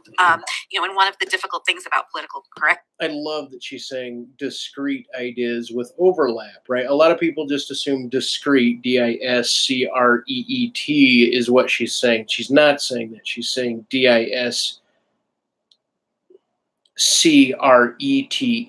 that discrete, like discrete as in it's narrow, it's defined, it's definite, and it's linear. That's what I meant by they're playing with blades in an environment that is generally more marshmallow in a way. It's softball, right? So these guys are feeling like their asses are getting sliced like the pig, right? Like, hey, you're very mean. Look at how you're doing this. And you're not being very considerable of all of PhD's works. Academia is very robust in many considerations. And to have Jordan Peterson show up and try to make axiomatic his position, it hopefully will draw out more academics to just express themselves more freely and perhaps, you know, release their documentations, and there'll be more public argumentation. And hopefully this occurs all the way into you know, knowledges on being a doctor, right? Like a lot of times you can't just log in somewhere and start studying how to be a doctor, but why not, right? Why not engineering? Why not anything? And maybe you can, maybe I'm wrong. But right now I think it's still considered a noble class of priestly, supposed privileged interactions of a hierarchical academic institution, right? That maybe Jordan B. Peterson is wrong, and that he's enveloped his intensity. He's been locked away so much in academia with regards to his field that he's abusive now in his narrow scope, but he's developed momentum to speak on such things. Anyway, we'll continue. It's a slippery term that's deployed to talk about a whole range of phenomena. Yeah, and close down conversation and open up conversation. How did you feel, Michael? Some points there, some points of sharp exchange. We appreciate that at the Munk debates. I mean, this is not a place for shrinking wallflowers. But any unsaid thoughts? Anything that you want to put a point on now? I think you have to hold people intellectually accountable, and to deny some of the things to Michelle that he said, and to present himself, Mr. Peterson, in a certain way without saying some of the abhorrent things he said about women and other minorities, I think demands an engaged response to him. And I think that the idea itself, as Michelle stated repeatedly, and well, now he's appealing to something that Jordan denies having said, but I'm sure some of what he has said, some women find abhorrent, and some people do think it's so appalling. It's not of the Oxford manner. And Mr. Fry talked about his frustration. He said, we talk about everything but political correctness. Well, the reality is political correctness rests upon some serious political work in this culture, in Canada and in America, that needs to be done. And what I tried to, in terms of giving a brief genealogy, we didn't have political correctness as long as white, straight men were in charge. There was no argument about, let's get this right. But when people... No, I like when they were putting token shows, Benson, Red Fox, or Sanford and Son, and doing these different shows in media where black people, two black kids being raised by a rich guy in different strokes, or WKRP in Cincinnati with Venus Flytrap, Tim Reed, as kind of the token thing. It was, in a way, an expression of, hey, let's introduce everybody as happily communal and accepting, and we can talk about racial, political ideas through the metaphor of, but it's still maintained and held in a certain way because of the controllers of those TV programs. But nonetheless, that was the limited media at the time. And so that itself does seem to maybe perhaps move contra to what Dyson is saying as far as like the repressive, meaning it's an expression of more release, not less release. People who exercise power no longer exercise absolute power, still predominant power, then an argument. And I think to Michelle's point about gender, about the workplace, about race, about sexuality and the like. I just think that it was unnecessarily vigorous and sometimes sharply worded debate between us all. Michelle, final word to you. Well, if you are curious about the quote that I mentioned about, you know, maybe this experiment with women and men working together, maybe it's not working. I mean, please do Google it. It's an interview with Vice. Did you promote your columns? Promote one of your columns? I don't know, but and I guess again, you know, me and Stephen Fry probably could have sat on the same side of another debate. But again, I feel like the phrase political correctness has expanded to cover a whole range of challenges to, I thought it was really interesting how much people were talking about their feelings, because when women talk about their feelings, right, that is politically correct excess. And when men talk about this feeling that they can't empirically define, we should all, I guess, I don't know, change in deference to that. Okay, guys, great thoughts. Let's go get a drink in the reception. Thank you. I'm buying that. So yeah, I mean, I think your point is like, yeah, normally feelings have been reserved for women, and here these guys are speaking about it, and they've like become more effeminized in their discussion, and in a way, like that's kind of a not a hypocrisy, but a type of an inversion based on, like, really, that's what we're going to call academia? It's the notion of one's feelings. Oh, Jordan Peterson's, I'm really quite uncomfortable with these attacks with the woman that says, so what you are saying is... Okay, thanks again. Hey, online viewers, thank you for being part of this Munk debate. As I mentioned, these debates are semi-annual. We'll have another one this fall. We've got a whole archive of past debates on our website on a whole range of topics going back over a decade now. You can access those free by simply becoming a member at www.munkdebates.com. Go to the basic membership. It's free, and we have a rock-solid privacy policy there. We respect your privacy. So finally, check us out on Facebook. Thank you for the 26,000 new follows in the last 10 days. We appreciate it. This debate will be archived on our website for the next while, again, for free, so share it with friends and family. I'm Rudyard Griffiths from downtown Toronto, Canada, at the Munk debate on political correctness. See you again in the autumn. Take care. Good night. All right, I'll be back for my closing comments for this urination.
So anyway, there she was, buns up and kneeling. I was wheeling and dealing my hands in the hole, so to speak. Not my quote. But Frank Zappa's. I did think I made some progress on the painting. I think that the aesthetic value is very, very important. Anyway, so I don't know. I think I've made all my points I want to make with regards to that. These kind of debates are so nice and they're informative, and I'm glad that Jordan Peterson is on, that he's out there now, and he is ripping through many interactions simply to help, fetter out more need for intellectual public discourse. And I think it's invaluable that the younger ages see the intellectual abilities and the substrate of articulation that's moving the dialogic, if I can use the term, the dialogic, right? amongst these sides, right? That would be a dialogic, a quadologic, right? In that case, a cinco de logic for your Hispanic needs. Anyway, but the point is that what one believes being young now in a different part of the world than another part of the world relative to the internet and access and culture and being is so immensely diverse that I can't help but agree that Jordan B. Peterson is narrow in his vision, and it's almost calamitous, the reverberation between how he doesn't want to polarize and how there is polarization, but how he does need to uncloak the leftist agenda. And it's appropriate in the age of Trump, because the one thing I have to give the Trumpian culture or the wave is that there's a lot of disclosing going on. And it's, it's timely, it's contemporaneous, and people should be prepared for it. And they, being nerved or unnerved by it, they should be prepared to have all of their personal information, I would imagine, disclosed publicly at some point, to the whole world, right? And regardless of, like who knows what that'll mean, right? Maybe not disclosed to the whole world, but the world of AI, the world of a greater intelligence that's run vertical relative to all human intelligences combined, right? Like the Google God, or, if there was no God, humans would make one. Well, we're making it. It's happening. And it's got its reverberations. And I'm so psychically and spiritually aware of it that it devastates me to my soul, because it feels like a highway to hell trip that's almost necessary. It's almost ordained. It's almost, it's facing one's death with all of what one couldn't do and all of what one could have done but didn't do or chose not to do, and in other cases what one does purposefully, maliciously against their own life and their own communities and well-being in some fashion, which the blame or the justification, or both, are deferences or buttresses. Right? You defer to what is outside. Oh, I believe in predestination or destination, or I didn't have control, or free will is non-existent, and that type of thing. Disassociating oneself with responsibility to their telos, to their biological end. If one believes the telos goes beyond one's biology, and beyond just merely the opinions and the affects of other humans, as opposed to something that might be like a supernatural evaluator or decidor or domain placement or something even more unimaginable and ineffable in all of its possible dimensionalities. Hence, hypocritically and contrarily, if one feels that they are going in one way, they might still happen to move, swim in waters in a different way than other people. How's the water? Right? So, I don't know. I'm not without my ethical dilemmas, and as I face my future. And I think that it's good to be brave in the midst of it, because it is identifying even in its negativity. I think it's why emo was once, or cutters do pierce, because it's more like, hey, look, identify with the fact that this body will experience suffering and death, right? Regardless of whether or not it's your duty to remain as alive positively and optimistically, regardless of your nihilism setting in or different waves. Your job is to stay as well put together as possible in order to live as long as possible, such that the Google God or the powers that be sustain your life as indefinitely as possible, as vampiricism, the myth, can be propagated. Right? Twilight, the vampires, and that, written by an a Mormon woman, right, where their ideology stems with the Atman of the infinite, the undying man, the man that lives, or the person that lives, the people that live forever and ever, and they're undying, and that they carry on, and that they're undying because they are since, because they've identified with the ghost or their spirit or their post-mortem, post-spiritual mortem, post-youthful paradigm-holding dogmatism release notions, and then awareness of the cacophony of different reapproaches to how it is they think the rest of their biological or spiritual humanity should be. Almost the idea of like, hey, if you eat and take a shit, you're already sinning, because why do ghosts need to eat, right? Why are you not a breatharian? What, are you just merely hedonistic? What, do you actually think you need those nutrients? Right? Oh, you need to kill that animal to consume, to get a paleo diet to make certain you look good.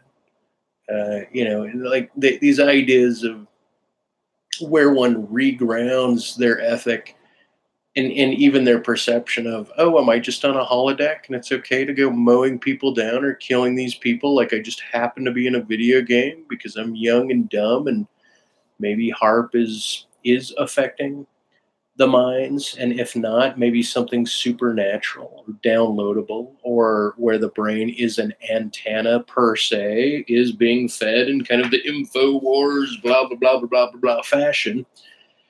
And then the idea that, look, the universe, like Michael Langan mentioned, right, was that it's like a manifold, right? If there's a manifold, then there's like this collapse, right? So in my interpretation now, there's like a lot of reverb that go beyond coincidence, that point to things where people are like, oh, it must be Google or Facebook recording me saying something in my phone, and then it's showing up on my search engine. No, it's also the universe now. You believe it's more than that, or less than that. You believe it's something secular, when in fact, maybe the electronics are a metaphor for what is phenomenologically, conceptually considerable, right? Like, what happens if you can't tell the difference between something merely showing up by coincidence and having a technology that's saying, oh, it's reading you, right? As if the internet itself is an alien technology, measuring things, discovering things, deciding things, and that intelligence and judgment and other things don't go beyond one's personal scope of consideration, like that you actually can get a handle on and a discernment on all things that are good and bad, and only ever choose that which is good. Hence the phrase, I guess, all fall shy of the bar of God, or the grace of God, not the grace of God, but all fall short. And that I suppose that includes the angels too, or something of that effect, based on something that I heard earlier. Anyway, okay, done with commentary. All I know is I thought these guys were absolutely fabulous. Michael, Dyson, Michelle Goldberg, Jordan Peterson. I'm going to link the video in my video so you guys can keep up with it. I do wish that I was making more commentary and noting, like, hey, this is this timestamp. Sorry I didn't do that. And thanks for watching, whoever's watching.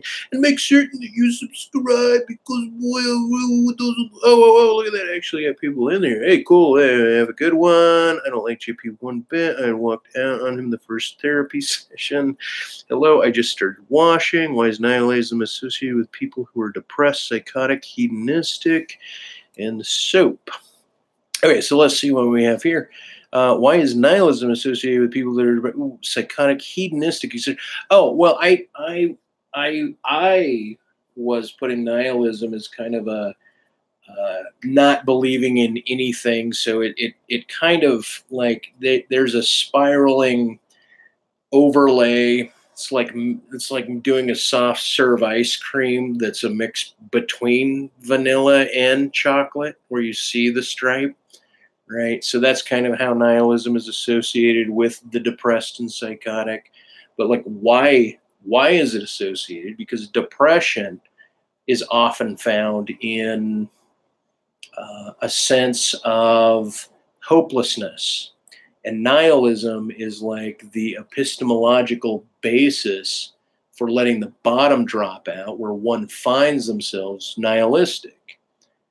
Like there's no meaning, right? But the mere fact, like I use the phrase optimistic nihilism, or I'm an optimistic nihilist, and I got pushback, like, you can't be that. And I said, well, you could always look up while you're falling down. And that was my analogy of what that would be like. But what I meant was that it was that just like that one can't be a pure nihilist unless they lose all meaning. Like they can't articulate. They don't have an inner monologue, which I claim to have lost at one point. They don't make sense. They lose sense. They lose rationality. They haven't pulled their shit back together. And that often, if they don't pull back, they can walk right out into traffic or stab themselves in the eye with a fork or bleed to death or whatever, right? They'll just start crossing boundaries that are, like Jordan said, like Jordan Peterson said something about, there's only so many vital ways a human can be. But I think he's not as strong as other people, meaning he's psychologically strong, but I don't think he's suffered like physical abuse and famine and certain bodily things himself.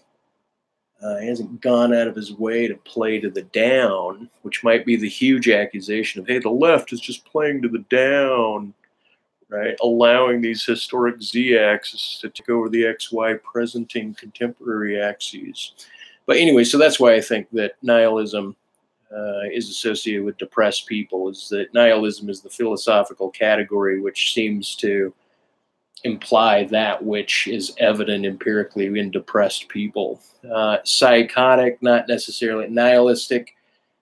Nihilism and hedonism, I don't so much put together, except for in my own folded guilt, that what I'm expressing is a type of hedonism. So just by expressing it, I'm propagating it, which, if I think, is adding to the lack of meaning or a lack of virtue of meaning, like structurally dismantling meaning by splatting hedonistic meaning, like trying to put hedonism above something more maybe ideal or caring for the others, for one's community, for oneself, right?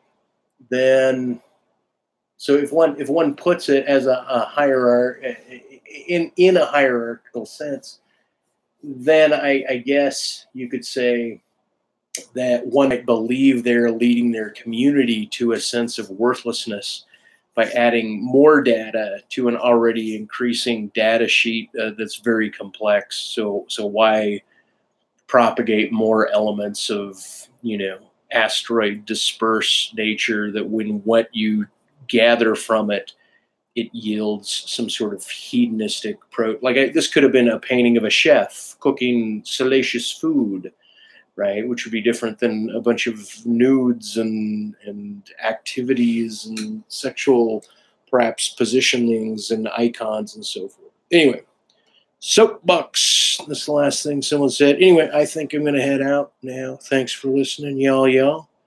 We'll pick this up later. Word to your mothers and your puppies and to everyone.